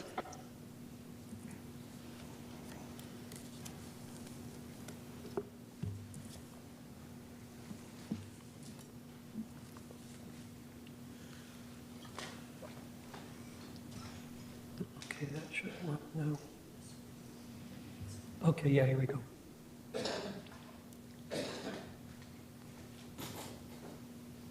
Okay, there we go. Do you have it? I see it. Okay, great, thank you. Thank you very much. I appreciate the accommodation. It's running late. This is RZ Standard 24-1142, currently residential, single-family conventional, 2 with mobile home overlay. Change to commercial general with restrictions, CGR. It's restricted to a contractor's office with open storage. And let me do this. Okay, there we go. We are located in the Scepter Mango area and on Highway 92. A little closer, we're at the corner of Castlewood at Highway 92. And this is what's going on at the intersection. This is the properties in red. There's a light and signalization company, intensive company on the east corner. On the southeast corner is plumbing and dewatering company. And to the south of the site is Ted Septics. You can also see there's a tremendous forestation around the site. Just to let you see what's at the street level, this is American Light Signalization. This is directly across the street. It's a very intensive use, as you can see. To the southeast, this is Ted Septics, which is on the south, and this is Aquatech on the southeast, which is another heavier type of land use that's currently occurring on the intersection. So it is a very intensive intersection for uses. Now, critically, TECO owns all the property to the west, and they support the request, and the neighbor to the north also supports the request. These are the 2 letters from both of them, both from TECO and from the neighbor to the north. In terms of zoning, it's an intensive corner. We have CI directly across the street from the site, CG on the south, CG covers the rest of the intersection. Again, very intensive by use and by zoning. Now, zoning staff found the request consistent and compatible with the existing emerging zoning development along this northern portion of Highway 92, and note that the proposed CGR will be the same distance and depth from the intersection as the CIR to the east across Castlewood, and is therefore a continuation of the existing commercial development pattern on this portion of 92. Transportation, EPC had no objections. Highway 92 at this point is very intensive, carrying 14,200 trips per day in the 2020 measure. And Highway 92 is also a principal state arterial roadway, which is a very intensive roadway. When we look at the comprehensive plan on the transportation element, it does note under this policy to offer incentives for higher land use densities and intensities along transit emphasis local service corridors. Now, shifting to the Planning Commission, who had concerns about it, they note that it's not compatible with the existing rural character, which we don't agree with. I think we've clearly shown at this particular vicinity, it's intense not only by zoning, but by use. They also note it's located on a local roadway. However, while it is located on Castlewood, it is primarily on Highway 92, as the other uses are, or primarily uses Highway 92, is located a stone's throw from it, and does continue down to the intersection at a point. They note in the Planning Commission report that it's not appropriate for a contractor's office given the operating uses. But however, on the same three corners are very intensive uses. Across the street is very similar in that respect. They note the sites adjacent to single-family residential on its north, which we're presenting to you, supports the request. And they refer to mobile homes located directly across Castlewood. However, those homes across Castlewood are beyond the light and signalization sites, so they're well buffered and shielded from this particular use. Also, in regard to Planning Commission concerns with the neighbor to the north, we have the distance at approximately 500 feet, more or less, to that resident through a heavy forested area. And again, we submitted the letter in their support. The Planning Commission also notes that retail development should be restricted, but this application is conditioned to a non-retail use. When you look at the Seffner-Mango Community Plan, the plan under a goal specifically address commercial development should be directed along US 92 and Martin Luther King corridors, which this is. Under strategies, recognize commercial character of US 92 and Martin Luther King in the urban service area. And their second strategy is to support infill development and redevelopment within the USA. In regard to the locational waiver, we've indicated that there are intense uses on each of the corners, all three corners. We have support from the two abutting neighbors. CG and CI categories are abutting or across the street. The community plan says yes on 92. There's tremendous forestation that buffers anything to the north and the east, and also consider the intensity of Highway 92. So with that, we appreciate your consideration. We're happy to answer any questions you might have. Just a couple, Mr. Pressman, to confirm for the record. So I appreciate those graphics with the surrounding uses. So let me just go over and make sure I have it correct. So your testimony is that the residential to the north, it's approximately 500 feet to the nearest mobile home north. Is that correct? Yes, per the aerial from our property line to the residential structure, I have as approximately 500 feet MOL, yes. Okay, all right. And then south of your property that's zone CG, that's a septic tank business? That's correct. All right. And then directly across Castlewood is not mobile homes, but rather you said a lighting and signalization business. That's correct, which I showed you by photo is very intensive. And that's, of course, in the record for you to see if you'd like to refer to it again. I will also. In the future. I'll see it in the record. Thank you. And then finally, the property to the south, is that directly across the CG is the plumbing company, or is that kind of south and east? Let me just double check to be correct. Plumbing and dewatering, you said. Plumbing and dewatering is the southeast corner. Okay. So do you know what's directly across that's also zoned CG? No, I don't. Okay, but it is CG. All right, Correct. those are my questions for you. Thank you for that. I really appreciate it. Development Services.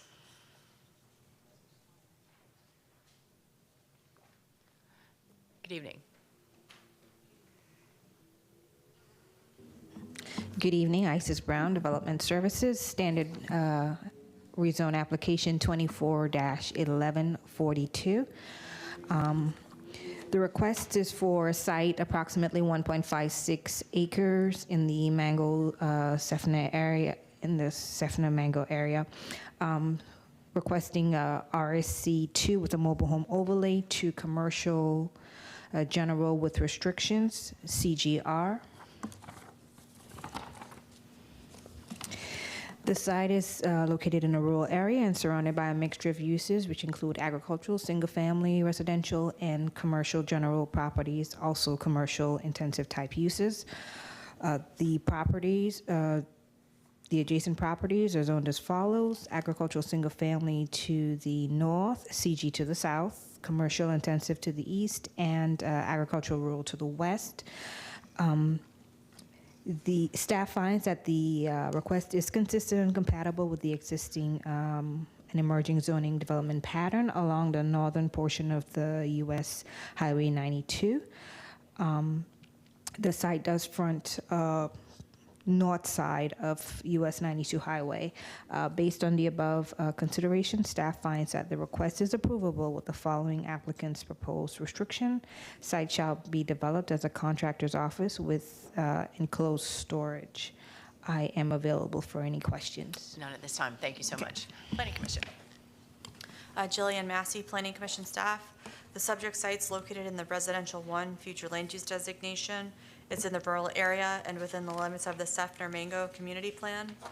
The proposed commercial general with restrictions is not compatible with the existing rural residential character of the area.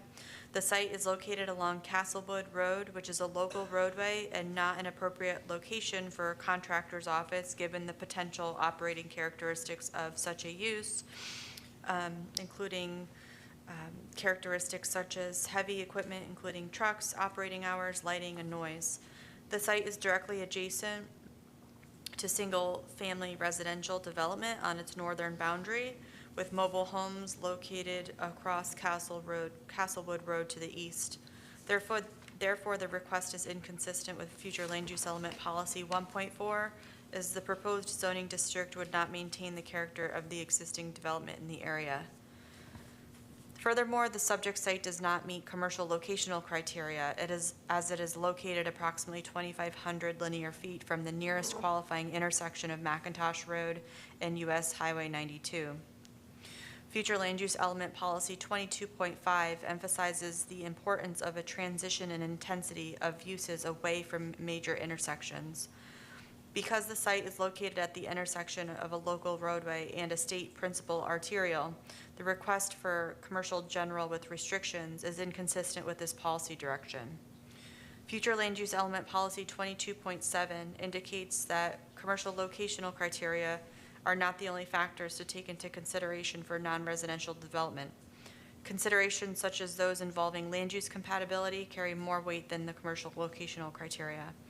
Based on the adjacent residential development directly to the north and to the east of the subject site, the requested zoning district is inconsistent with this policy direction.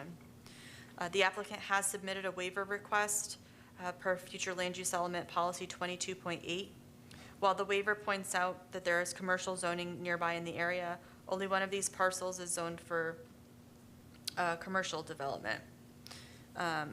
No unique circumstances were identified by Planning Commission staff with regard to the waiver request. Given the compatibility concerns with the zoning district in this area, staff recommends that the board deny the waiver request.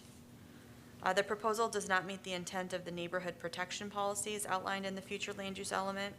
Policy 16.1 requires that development in residential areas be limited to a neighborhood scale and require non-residential development to meet locational criteria.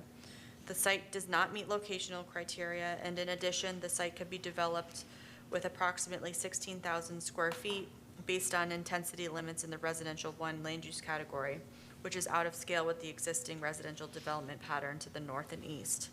While there is business directly located to the south of the subject property, that site is located with extensive frontage along US Highway 92 with an existing building that is more in scale at approximately 2,600 square feet.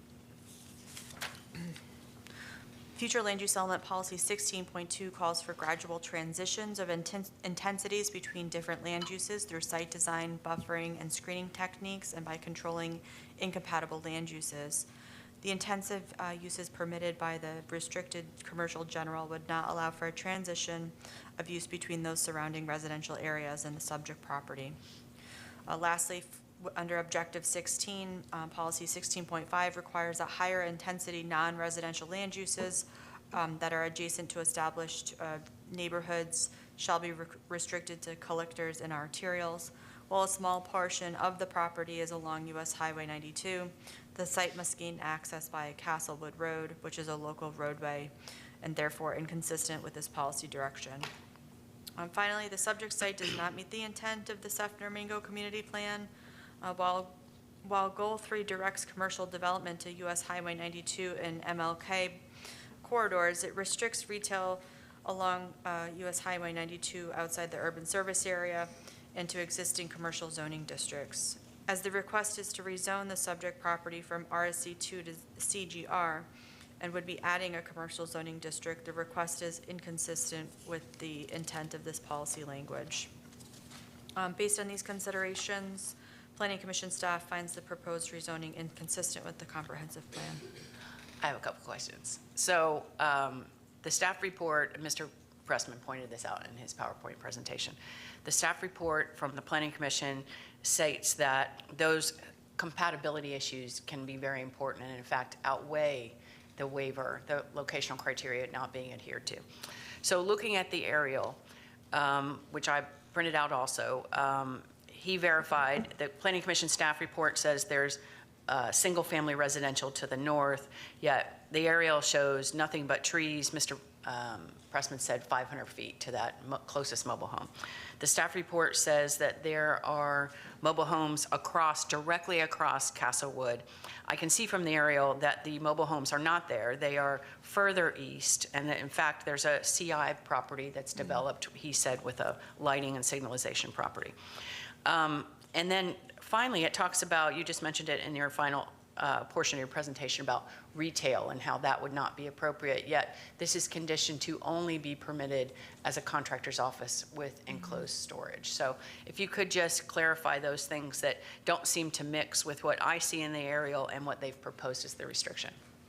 Sure, I would just suggest that with a Euclidean rezoning, without a proposed site plan, it's often difficult to really analyze how any adverse impacts could possibly be mitigated. So I think that although, yes, there is maybe an existing buffer between the property line and the closest single family, we just have to consider that based on the fact that there is no site plan and that there's the potential for up to 16,000 square feet of this type of non-residential use, that there are compatibility concerns with that. We don't know where the building would be placed, and the potential operating characteristics as far as noise, lighting, hours of operation.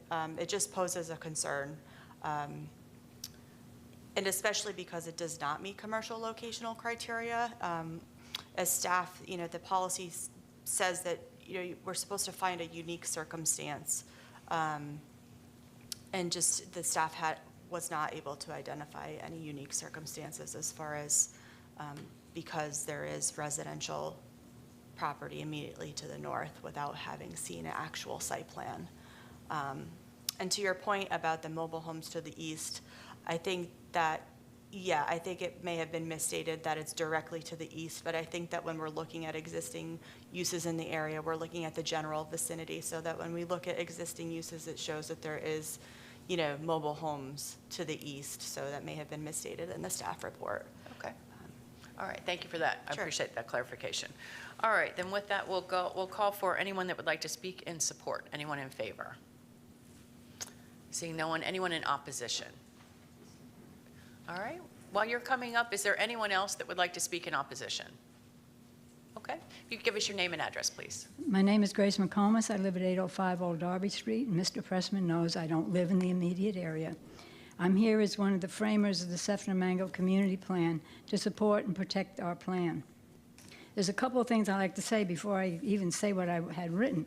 The development staff, stated that he has frontage road, and that's one of the reasons why they see it as approvable.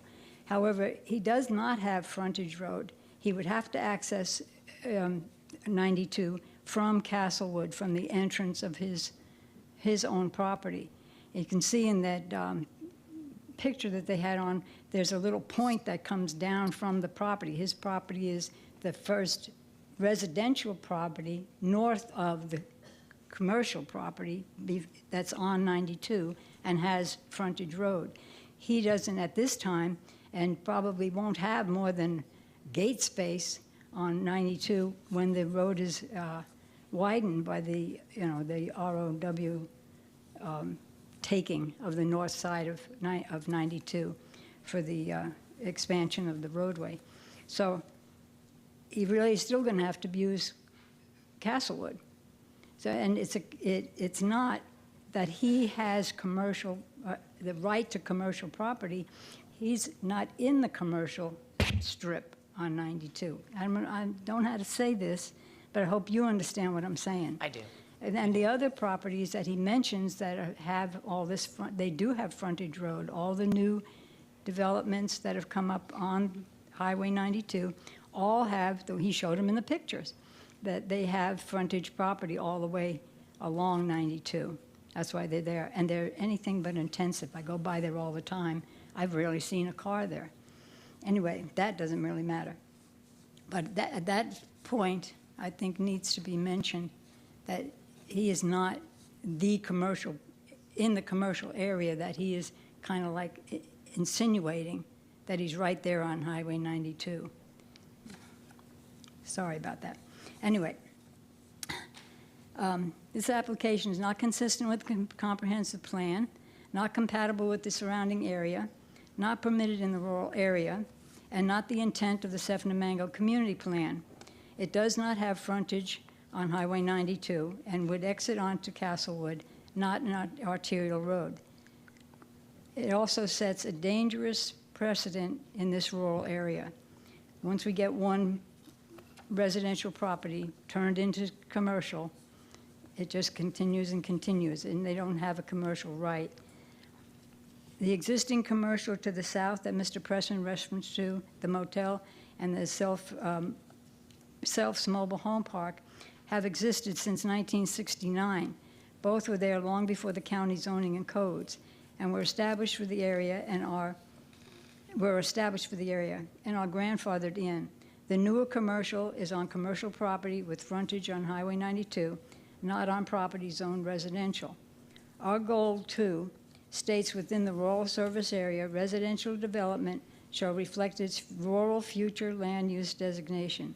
It also discourages commercial encroachment into residential areas. There's a fine line between retail and commercial, but we specifically stated commercial in our plan. The Sefna-Mango Community Plan directs commercial to the commercial quarters of the urban service area to the west of State Road 579, also known as Mango Road, where all the cars get up onto the I-4, where commercial is encouraged in that area. In Goal 3, we recognize the commercial character of Highway 92 and Martin Luther King within the urban service area, not in the rural. We have a comprehensive plan and a community plan. The goals and policies were set by the county for the future land use, and the community plan expresses the quality, intentions, hopes, and lifestyle expectations of our residents in our community. We, the county staff, the hearing officers, the citizens, are constantly dealing with amendment changes and rezonings and requested densities that are inappropriate in areas known to be inconsistent, incompatible, and clearly stated in county policies. Staff has done a wondrous job to advise the hearing officer in every issue. Please, in reviewing the facts, I hope you are able to recommend a decision of denial to the BOCC. And can we get development staff to change their statement about the frontage road? We can clarify. I'll ask them on the record when it's their turn. Okay, because that's not a true fact. I'll ask them. Okay. Thank you for the opportunity. Thank you, and thank you for being patient while this case was delayed. If you could please sign in. Thank you so much. All right, anyone else that would like to speak in opposition? Seeing no one, we'll go back to Development Services. Ms. Heinrich. Hi, Michelle Heinrich, Development Services. In response to the citizen's question, there is a very, very small area that does touch, therefore, front on the highway. The majority of it is on the other roadway, but if you'll see in the backup, it's quite an unusually shaped parcel, and it has a small little area right there which does touch the roadway. So it has frontage. Ma'am, I'm sorry, you can't reply. It's not in order. But the property fronts US 92 and not a frontage road is what she's saying. Is that correct? It fronts, the parcel itself fronts, let me get my aerial back. Highway 92, but not an actual frontage road. I think that's what she was saying. I believe, if I understand correctly, that the business would be oriented towards 92. Is that the question? There is a small piece of the property that does touch 92. Meaning it has frontage on 92? Correct. Okay, all right. Thank you so much. So to clarify, they're saying that the parcel fronts US 92, but not a frontage road. Ma'am, you have to be on the record. I'll allow it just because we're going back and forth. You have to go back to the microphone, though, and give us your name real quick. Grace McComas. That little piece does come down to the Highway 92 when 92 is expanded to a 4-lane road. Understood. At this point, it is not touching Highway 92 in any shape or form. There's commercial property between it. All right, thank you so much. I appreciate it. So, Ms. Heinrich, any other comments before we move on? No, ma'am. All right, Mr. Pressman, you have 5 minutes for a rebuttal. Oh, I appreciate that. And the young woman who just spoke in opposition, she's I would almost call her a friend. She's concerned about her neighborhood and her area. But as she mentioned, she's not impacted or anyway located near this site. I'd like to share my screen one more time, if I may. Can you see the aerial? Not yet.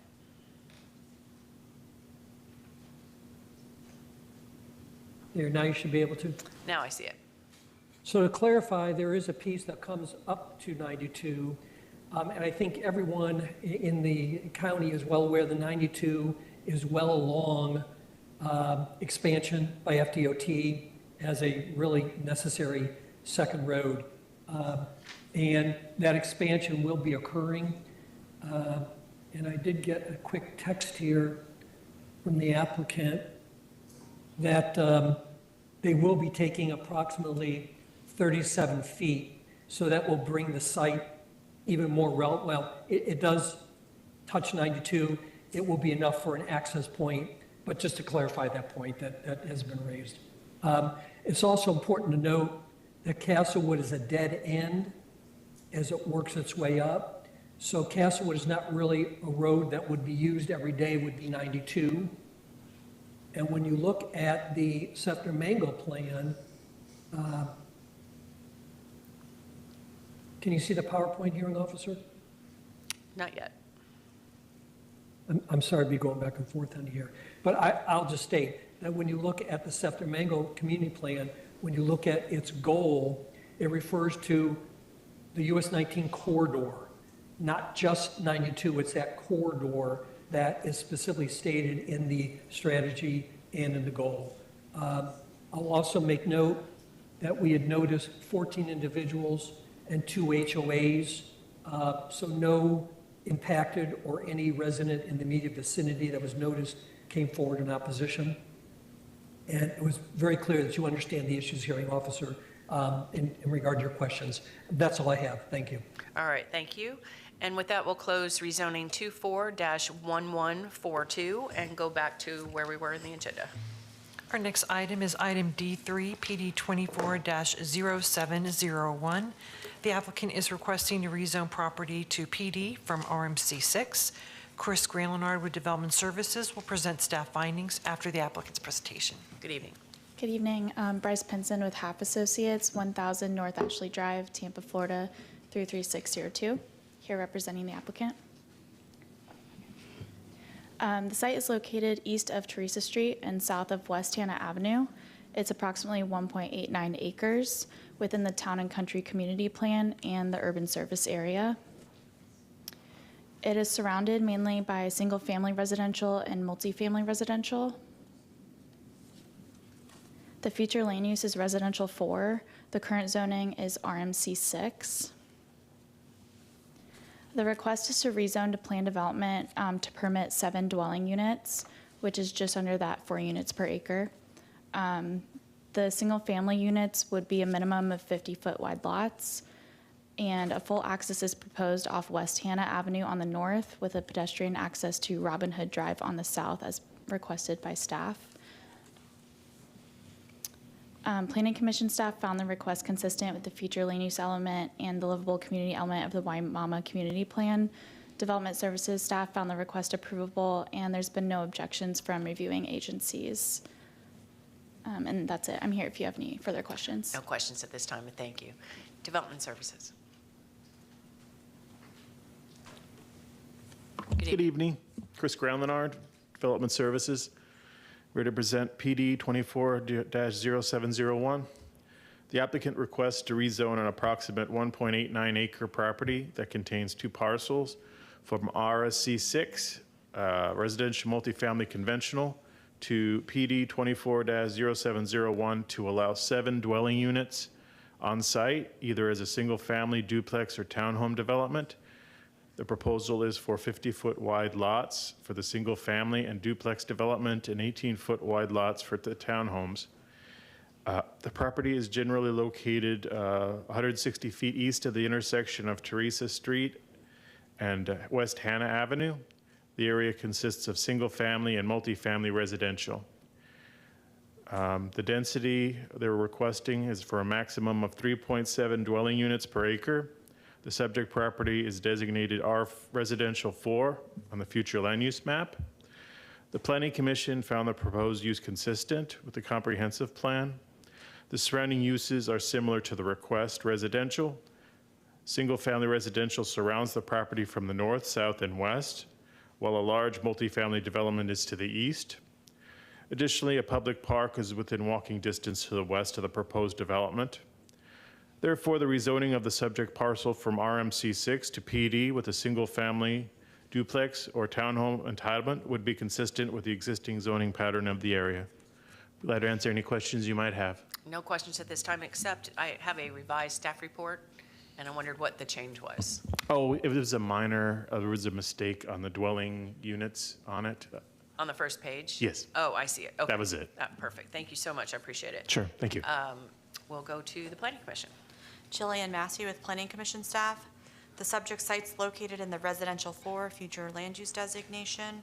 It's in the urban service area and within the limits of the Town and Country Community Plan.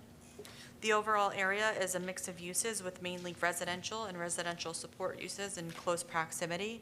The applicant is proposing residential uses on the subject property, and therefore it meets the intent of future land use objective 1 and policy 1.4, as the proposed uses will complement the existing development pattern that surrounds the site. With approximately 1.89 acres, the site may be considered for up to 7 dwelling units.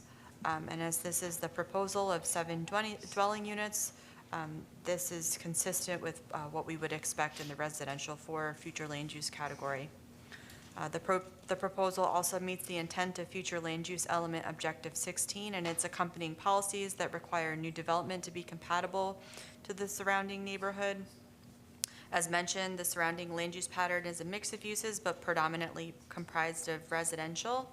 And the proposal to add more residential units would be in line with the development pattern and therefore consistent with this policy direction. There were no related policies in the Town and Country Community Plan that applied to the request.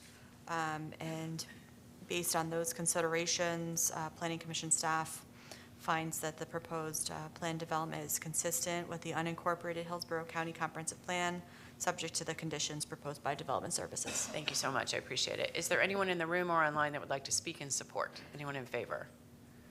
Seeing no one, anyone in opposition? No one? Ms. Heinrich, anything else? Nothing further. All right, we'll go back to the applicant. Ms. Benson, anything? Okay. Then with that, we'll close rezoning 24-0701 and go to the next case. Our next application is item D4, PD 24-0707. The applicant is requesting to rezone property that's currently zoned PD and AR to a new PD, PD 24-0707. And Chris Graylenar with Development Services will provide staff comments after the applicant's presentation. And also just to note for you, this does have a companion CPA amendment. So this rezoning and that CPA would be heard together at the same board meeting, which right now is tentatively scheduled for January 9th of next year at 6 p.m. But that doesn't change my filing deadline. It's consistent with the rest of the hearing. Okay, thank you so much.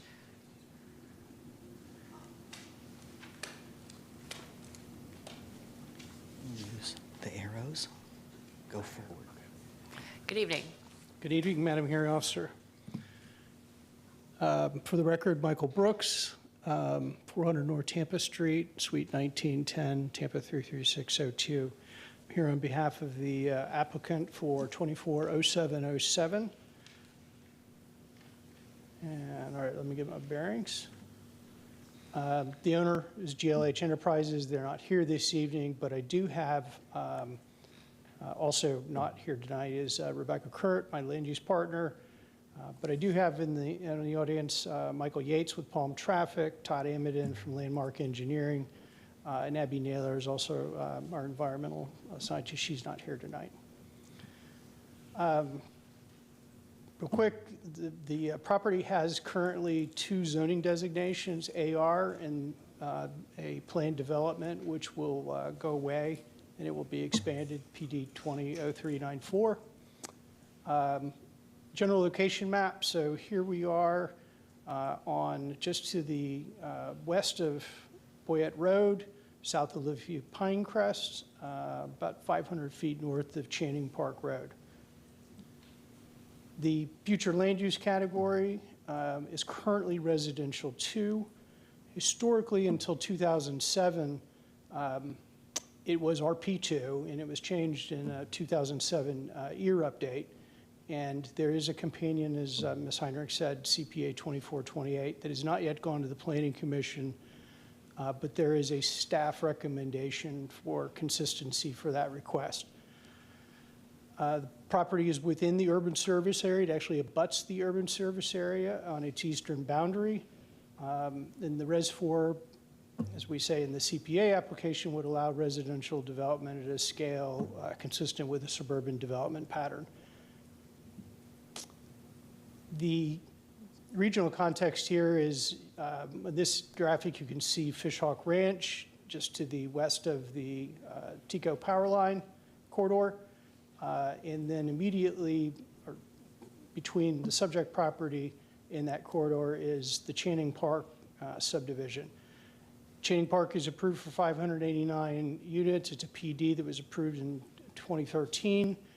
The minimum lot standards within parcel C, which is immediately to the west, and parcel G, which is to the north, are 50-foot lots, 5,500 square foot minimum size. There are larger lot development standards for the perimeter, which have been, and I'm going to go to the next slide, which is kind of the immediate area. You can see zoomed in here. There are larger lots along that western boundary. The perimeter lot sizes were not used on the north property boundary because of the intervening retention areas and wetland there. You can see the PD line, which is about 50% of the site, the current site, and I've got a graphic here. I'm going to show that. The property is largely vacant. There's a single-family manufactured home on the property. This is the, and I've included this because it's not in the staff report, and I'm going to put a copy of this presentation into the record. You can see the configuration of the current PD. For the 13.2 acres, it is a very similar type design as the one I'm going to get to on the next slide. Has primary access on Boyette Road. There's an internal loop road, provides access to the lots. The stormwater pond was used as a buffer and a separation along the western boundary from the home sites in Channing Park. And there were stub outs on this plan to both the north and the south. And at the time, there was the potential to actually bring the property to the south into the PD. That property has since been zoned as a standalone for a single-family residence. And then, of course, the property to the north is what we're here for today. Quick site plan overview. Again, so the elements that it keeps, the single primary access on Boyette, internal loop road. The minimum development standards are 60-foot lots by 110. That is a change that's going to be made at the certification. On the current site plan, it's a 120-foot depth. The reason for that is because the site hasn't been engineered yet, and we need to make sure we've got enough storage capacity for the stormwater. No waivers or variances. There is some significant wildlife habitat down in the southwest corner. That will be removed at certification because it's been determined that that no longer meets the criteria. And there are no proposed wetland impacts other than what's necessary to bring the access road in. Again, I'm not going to read all of these, but there are a number of findings regarding compatibility with the surrounding development pattern, with the surrounding uses, with the surrounding lot sizes, both by Development Services in their report and by the Planning Commission staff in their report. And I'm going to ask Michael Yates to come up. There's 2 slides on the transportation he's going to speak to. Okay. Good evening. Good evening. Michael Yates with Palm Traffic, and I have been sworn. I'm going to continue on the slideshow. So we have our primary access is to Boyette Road. We have worked out that access location with transportation staff to demonstrate that it does meet the connection spacing standards for Boyette Road based on the level of service tables and our projected project traffic. The Boyette Road would operate at level service B compared to the level of service standard D for the roadway. So there is adequate available capacity on the roadway to accommodate the project traffic. And I am going to go to the next slide. We do have a design exception that has been found approvable by the county engineer for modifications to Boyette. Basically taking the existing section that is Channing Park, you can see it on the photo in this graphic here, which is more of an urban section roadway, which is curb and gutter, 11-foot lanes, and sidewalks on both sides of the roadway. There are some design constraints, particularly as you get north of Channing Park where they ended it, and then going all the way up through ours, there are some steep side ditches and everything. So it took a little work with the county staff to work through that design exception, and that has been found approvable. And I'm going to let Michael Brooks finish up. Thank you so much. Please sign in. So that wraps up the presentation. Obviously, we have Development Services is recommended approval. We've been found consistent, et cetera. And as I said earlier, multiple specific findings with regard to compatibility to the character and the development pattern that exists out there today. All right, thank you so much. I appreciate it. We'll go to Development Services. Good evening, Chris Groundlenard again. Development Services, here to present application PD 24-0707. The applicant proposes to rezone 4 parcels totaling 24.93 acres from PD 20-0394 and AR to PD 24-0707 to allow residential single-family conventional detached development of 62 dwelling units at a maximum density of 2.48 dwelling units per acre.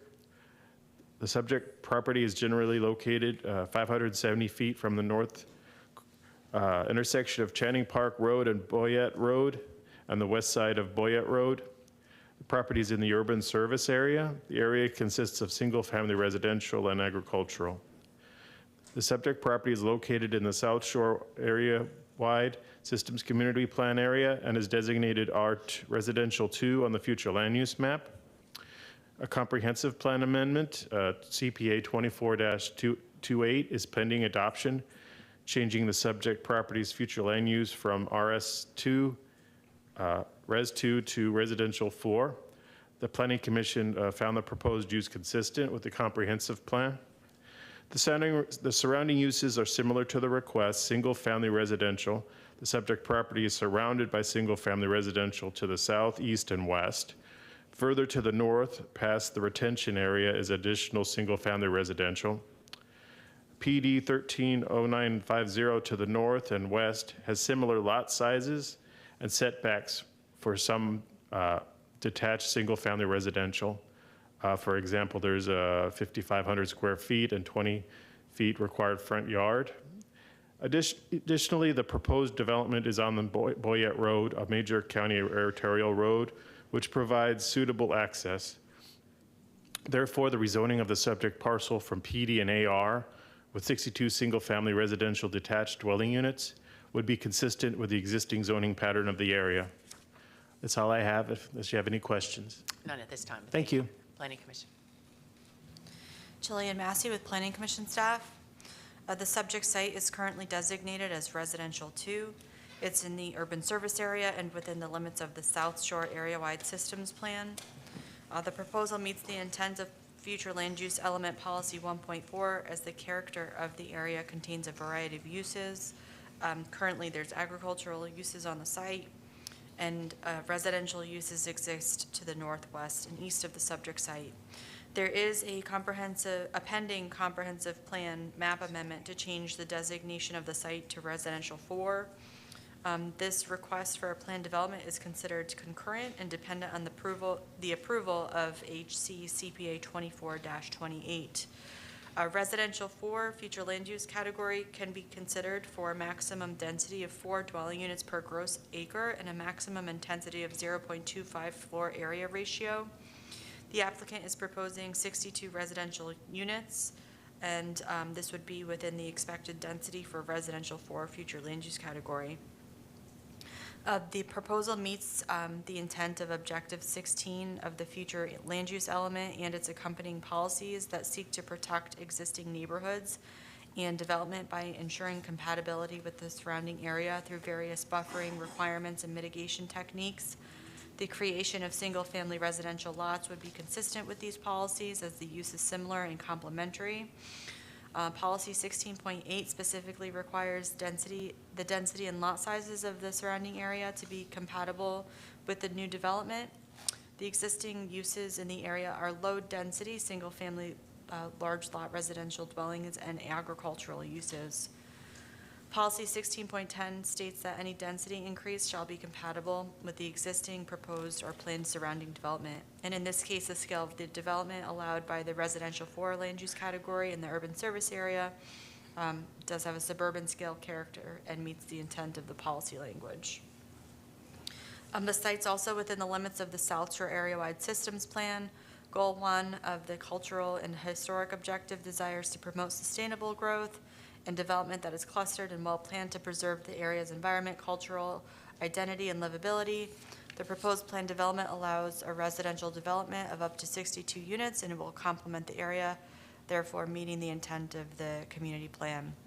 And based on these considerations, Planning Commission staff finds the proposed plan development consistent with the unincorporated Hillsborough County Comprehensive Plan, subject to the conditions set forth by the Development Services Department. Thank you so much. And there's no, just for the record, there's no recommendation yet on that comprehensive plan amendment from the Planning Commission? Planning Commission staff has made a recommendation, but it has not yet gone to the Planning Commission. All right, and what is that recommendation? It is a finding of consistency. All right, thank you so much. I appreciate it. Is there anyone in the room or online that would like to speak in support? Anyone in favor? Seeing no one, anyone in opposition? All right, nothing. Ms. Heinrich, anything else? No, ma'am. Mr. Brooks, you have the last word if you'd like it. That's all. Thank you, Madam Hearing Officer. All right, thank you for your time. We'll close rezoning 24-0707. It's a little past 8, so we're a little past our time to take a break. So we're going to take a 5-minute break. If you all could be back at 8:10, and we'll resume the rest of the hearing. Thank you.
All right, thank you so much. Welcome back to the November 12th, 2024 zoning hearing master hearing.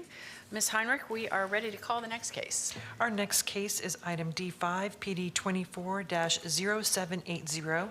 The applicant is requesting to rezone property from CI and RDC 12 to PD. Tanya Chappella will present staff findings after the applicant's presentation. Good evening. Good evening, Madam Hearing Officer. My name is Charles Davis, 7607 South Wall Street, Tampa, Florida, from the law firm of Phelps Dunbar. On behalf of applicant, I also have with me Chip Tolbert and Andrew Giannini. By way of background, this site is located at the intersection of North 66th Street and Broadway / East Columbus. And currently, West Florida Fence operates on the parcel just south to the parcel at issue. That's a local small business that's been in the fencing industry here for decades. And right now, this parcel that we're presenting here before you, they desire to develop it. It's currently vacant into additional warehouse storage. So as part of that, the ultimate goal will be to implement a proposed warehouse of up to 10,000 square feet as a three-sided metal building with concrete floors and electrical lighting fixtures. So a little bit more on the property background. It's 1.73 gross acres. Its existing zoning, as we heard before, was commercial intensive and residential duplex conventional. For the future land use, we have office commercial 20 and residential 12. Surrounding that, you have commercial and light industrial properties to the south and west, and some residential to the north and east. Can I interrupt you for just 1 second? Just a technical thing. Are you showing, do you think you're showing a PowerPoint presentation? Because I do not see it. Okay, well, thank you for pointing that out. Okay. It's showing up here, but I'm not seeing it up on the. It felt like you thought you were. Okay. Okay, I see. Well, thank you for stopping me. I Yeah. appreciate it. No, that's not it. That's not it. No. It was showing up. I don't know. I can close it out. I can use the Elmo and the Yeah, alternative. if you want to use a paper copy and walk me through it, that's perfectly fine, and then just submit it into the record. There's no way to put that up on there. It hasn't showed up. I'm Okay. sorry. I'm sorry. No problem.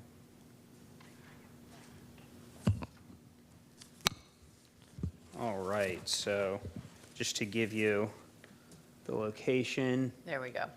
Yeah, that's right. I haven't used one of these in a long time, so appreciate your patience. No problem. Yes, so you can see the current facility just on the southern parcel here. This is actually located within the city of Tampa's jurisdiction. And so again, the applicant's looking to develop the warehouse on the currently vacant parcel to the north.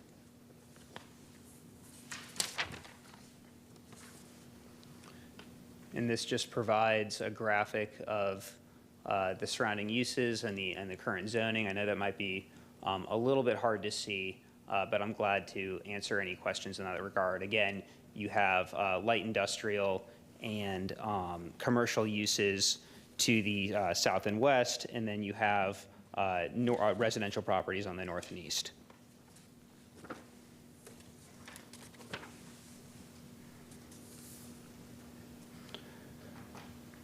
For the future land use specifically, the site is located within the urban service area where 80% of the county's growth is to be directed pursuant to Objective 1 of the future land use element. County staff has concluded that the project is overall consistent with the FLU objectives and the comprehensive plan. A waiver is being requested for the commercial locational criteria, and a request for the same was uploaded in August. Zoning staff supports granting that request as the proposed development will add minimal impact from what currently exists with the fencing facility, as well as the buffering that applicant plans to implement as part of this process.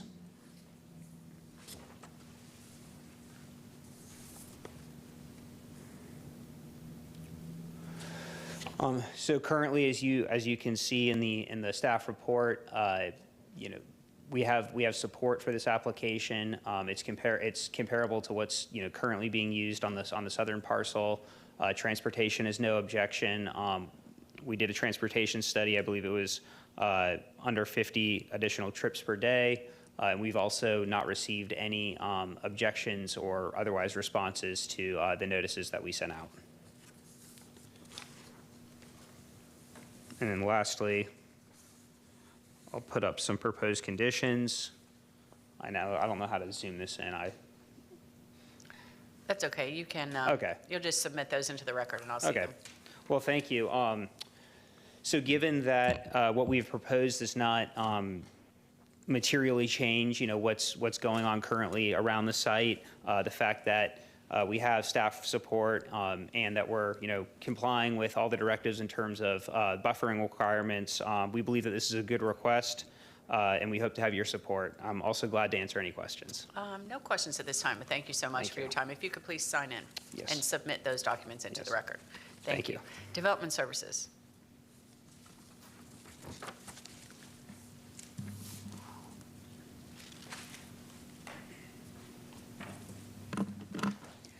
Tania Chapela, Development Services. The existing zoning, commercial intensive and residential duplex conventional, which permits single-family residential and two-family residential uses. The proposed zoning for plan is for plan development to allow a warehouse development. The proposed uses are comparable with the current commercial intensive allowed uses. The proposed project reduced the number of potential uses currently allowed in the subject property. The structural layout helps maintain the character of existing development. The proposed 30-foot building setbacks to residential property to the east, the location of the retention pond along with 20 feet wide type B screening with a 6-foot high fence, reduce the potential impacts of the proposed warehouse uses. Meanwhile, the proposed 25-foot building height is under the maximum permitted in CI and RDC 12. Staff finds the request is compatible with the surrounding development pattern and recommend approval with conditions. Just a quick note, nothing substantive at all.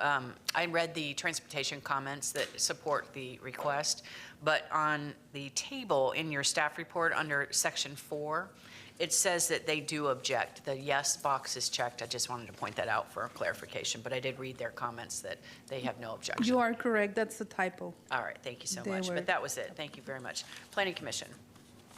Jillian Massey with Planning Commission staff. The subject site has 2 future land use designations, office commercial 20 and residential 12. It's in the urban service area and within the limits of the East Lake Orient Park Community Plan. The proposed use is consistent with the development pattern of the area. There are commercial and industrial uses present along East Columbus Drive and East Broadway Avenue. To the east, west, and south of the site, there are light and heavy industrial uses and vacant uses. There are light and heavy commercial uses across East Columbus Drive and East Broadway Avenue as well. Therefore, the proposed use is consistent with Objective 1 and Policy 1.4 of the future land use element. Objective 8 outlines the maximum level of intensity or density for each land use category. The office commercial 20 portion of the site has an estimated acreage of 0.34 acres, which would allow a maximum consideration of up to 11,107 square feet of non-residential use. So the proposed 10,000 square feet of warehouse would be within what is allowable or allowed to be considered in that office commercial 20 portion. The proposal is consistent with Objective 16 of the future land use element and its associated policies, which strives to protect existing neighborhoods and communities and those that will emerge in the future.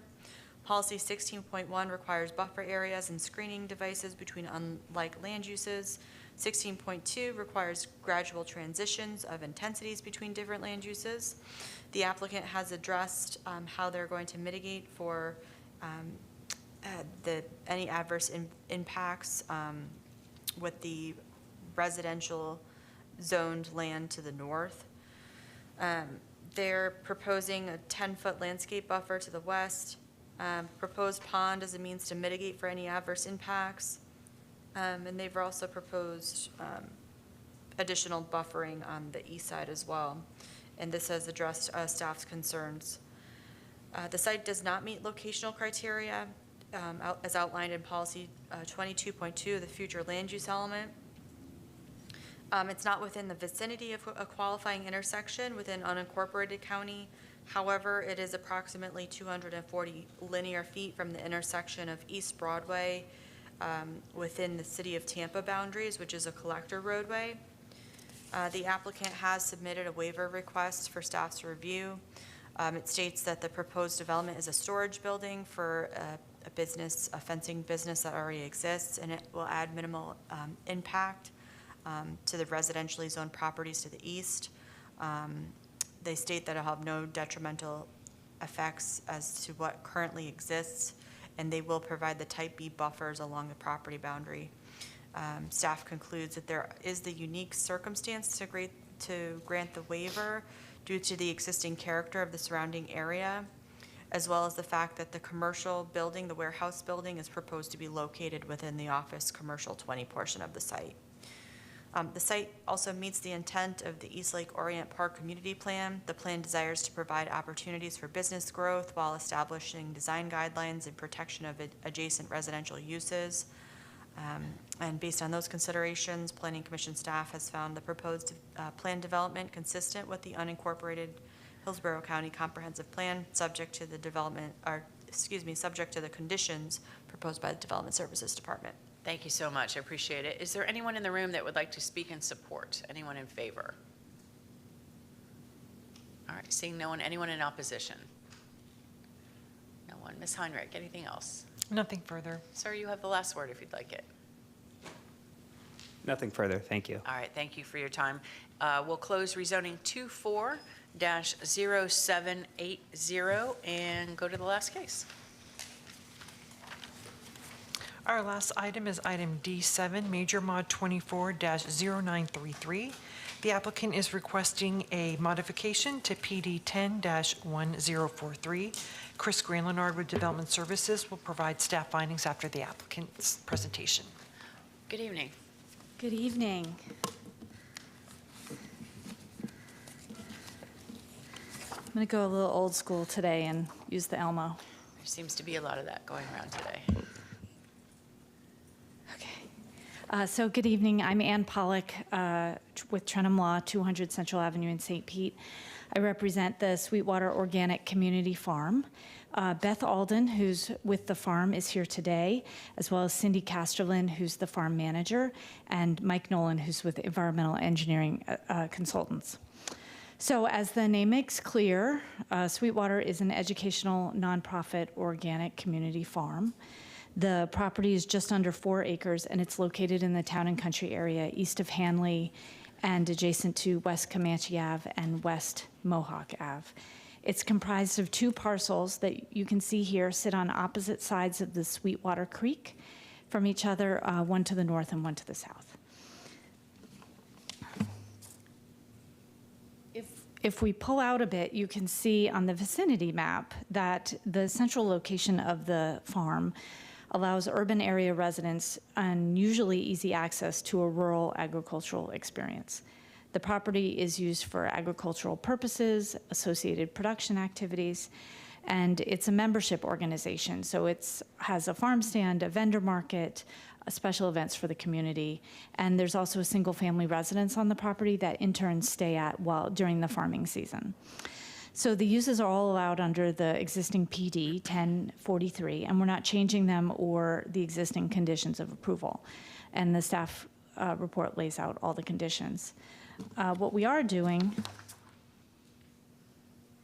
is requesting a major modification to allow for the addition of a campground as an accessory use to the agricultural use of the property. The campground would allow 60 campers on 12 individual campsites, a bathroom facility, and a pavilion structure. And it would be in the north parcel.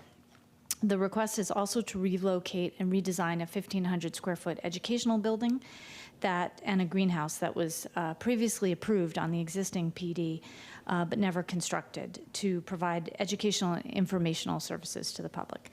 It is currently proposed to be located on the north side, and this PD would move it to the south side.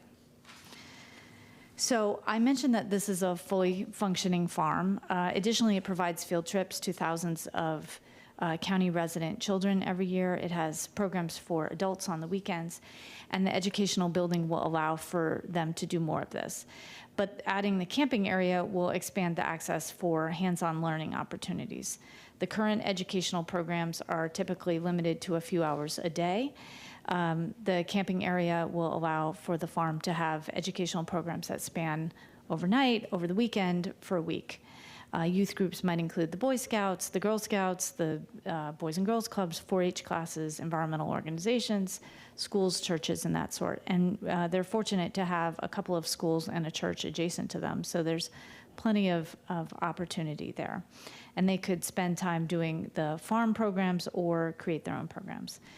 The campers would be allowed 60, up to 5 per site, but typically they expect groups of anywhere from 15 to 35 people at a time, since the camp is only an accessory use to the primary agricultural use of the site.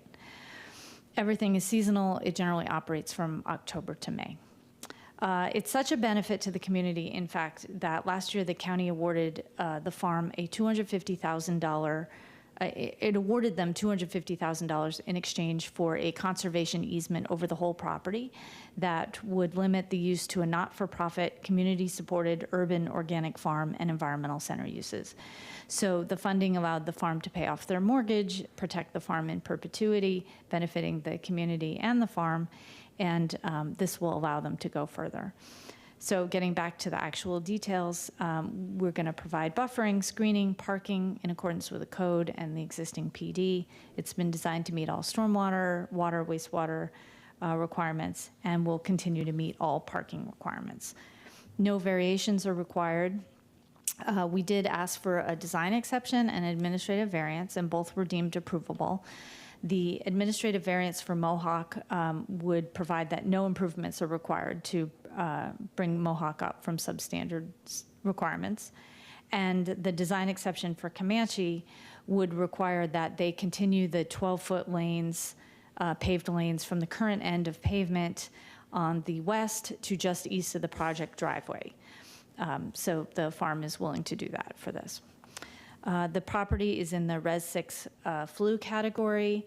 The Planning Commission has found it consistent, and we won't be exceeding the maximum density or intensity that's required. It really is consistent with a variety of comp plan goals and policies, including those that are designed to protect natural resources, the economic viability of agricultural uses, and we think that the campgrounds will further that by continuing to educate and educate the public about agriculture and teach children and other people in more ways than they've already been doing. Also, as the staff report and the Planning Commission report said, the project is definitely compatible with the area. It's really a wide variety of uses surrounding the farm.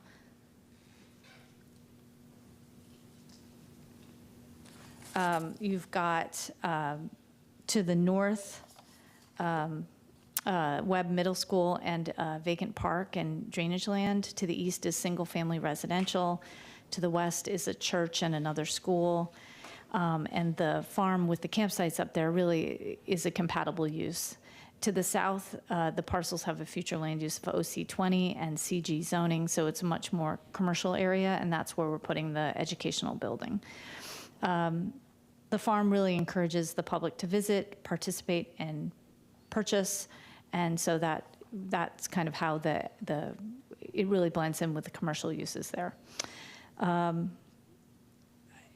So I'll just conclude. I wanted to let you know that in addition to that conservation easement that the county granted to the farm, in April 2020, the Board of County Commissioners issued a commendation for the service of and value that the farm brings to the community. The statement's in the narrative that I provided, but basically in summary, it found that Sweetwater was exemplary in the way that it provides so many fruits and vegetables to families around the area, but also in how it enables so many to experience the benefits of nature and organic farming through a wide variety of uses. And this major modification will really allow the farm to continue providing those services and expand the ways that it does it to reach more people in the community and prepare for a new generation of farmers. So with that, I will tell you that we've gotten several letters of support in order to hopefully stay on the consent agenda, assuming that we can get your support. We're not going to turn them in, but I have heard from the Coalition of Community Gardens, the Sierra Club, Inspiring Connections Outdoors Group, the St. Pete Youth Farm, and the Junior Chefs of America, all of which who are fully supportive of this project. So with that, thank you very much and hope to have your support. Thank you for your testimony. I appreciate it. If you could please sign in. Development Services.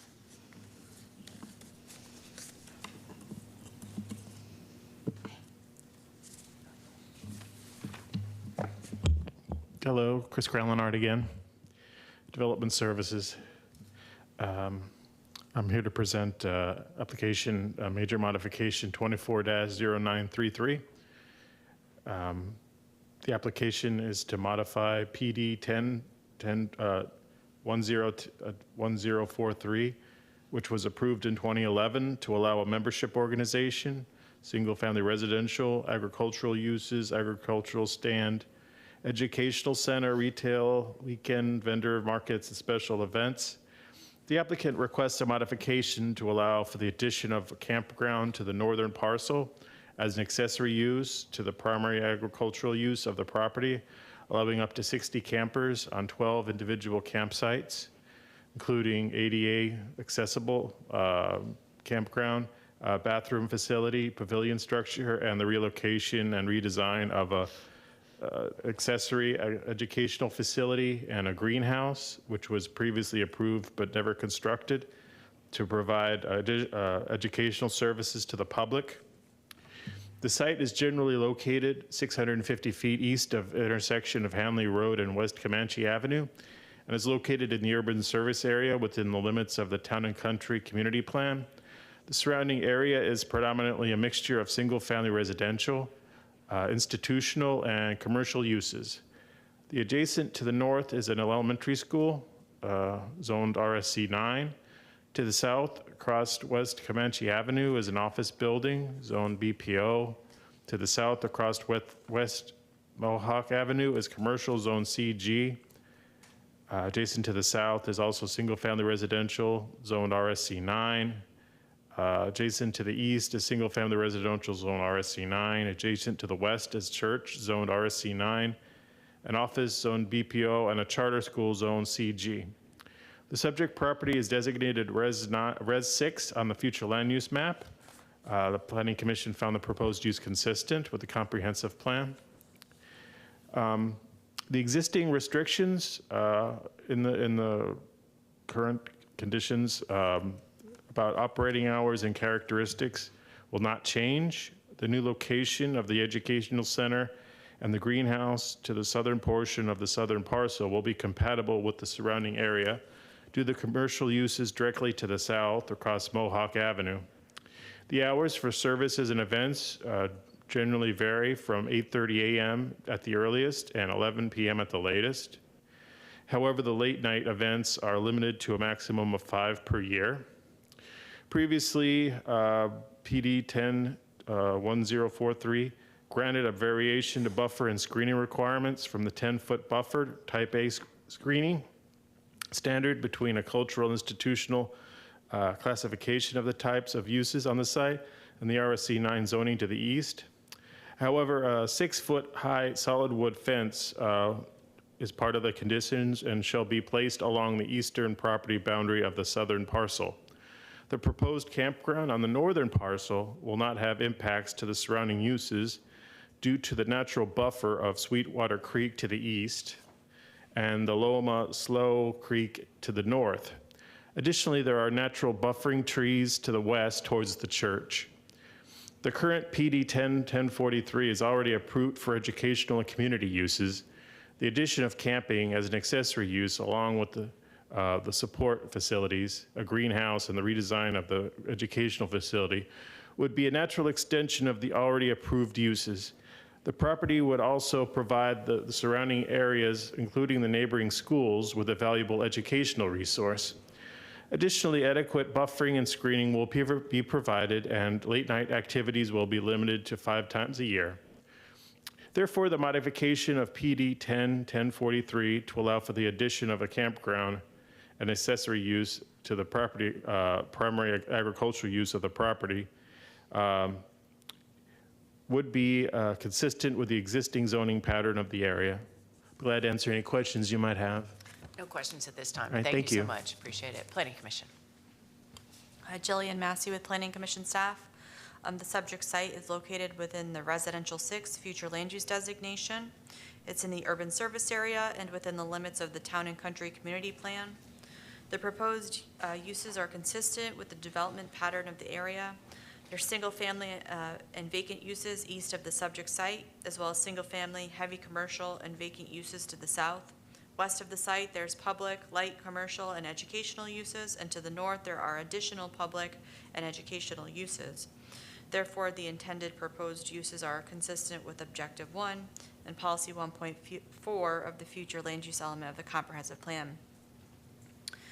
In the Residential 6 future land use category, allowable uses are residential, suburban scale neighborhood commercial, office uses, multi-purpose projects, and mixed-use developments. The proposed major modification is within the allowable density and intensity that can be considered for a site of this size and within the Residential 6 category. The proposal is also consistent with the Objective 16 of the future land use element and its associated policies. The applicant has made clear how the proposed major modification will address the buffering and screening between unlike land uses. There will be buffer areas such as the Sweetwater Creek, existing row crops that are used as natural barriers between the subject site and residential uses. And the applicant has also agreed to the buffering and screening requirements as per the Land Development Code. Based on these considerations, Planning Commission staff finds the proposed major modification consistent with the unincorporated Hillsborough County Comprehensive Plan, subject to the conditions proposed by the Development Services Department. Thank you so much. I appreciate it. Is there anyone in the room or online that would like to speak in support? Anyone in favor? Seeing no one? Anyone in opposition to this request? No one. Ms. Heinrich, anything else?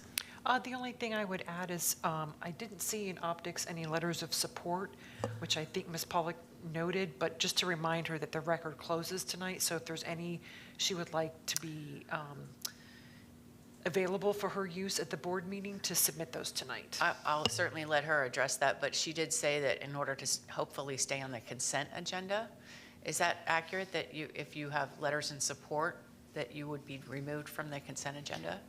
You can stay on the consent agenda with support letters. So if you, okay, anyway, so it's now your time, 5 minutes for rebuttal, Ms. Pollock.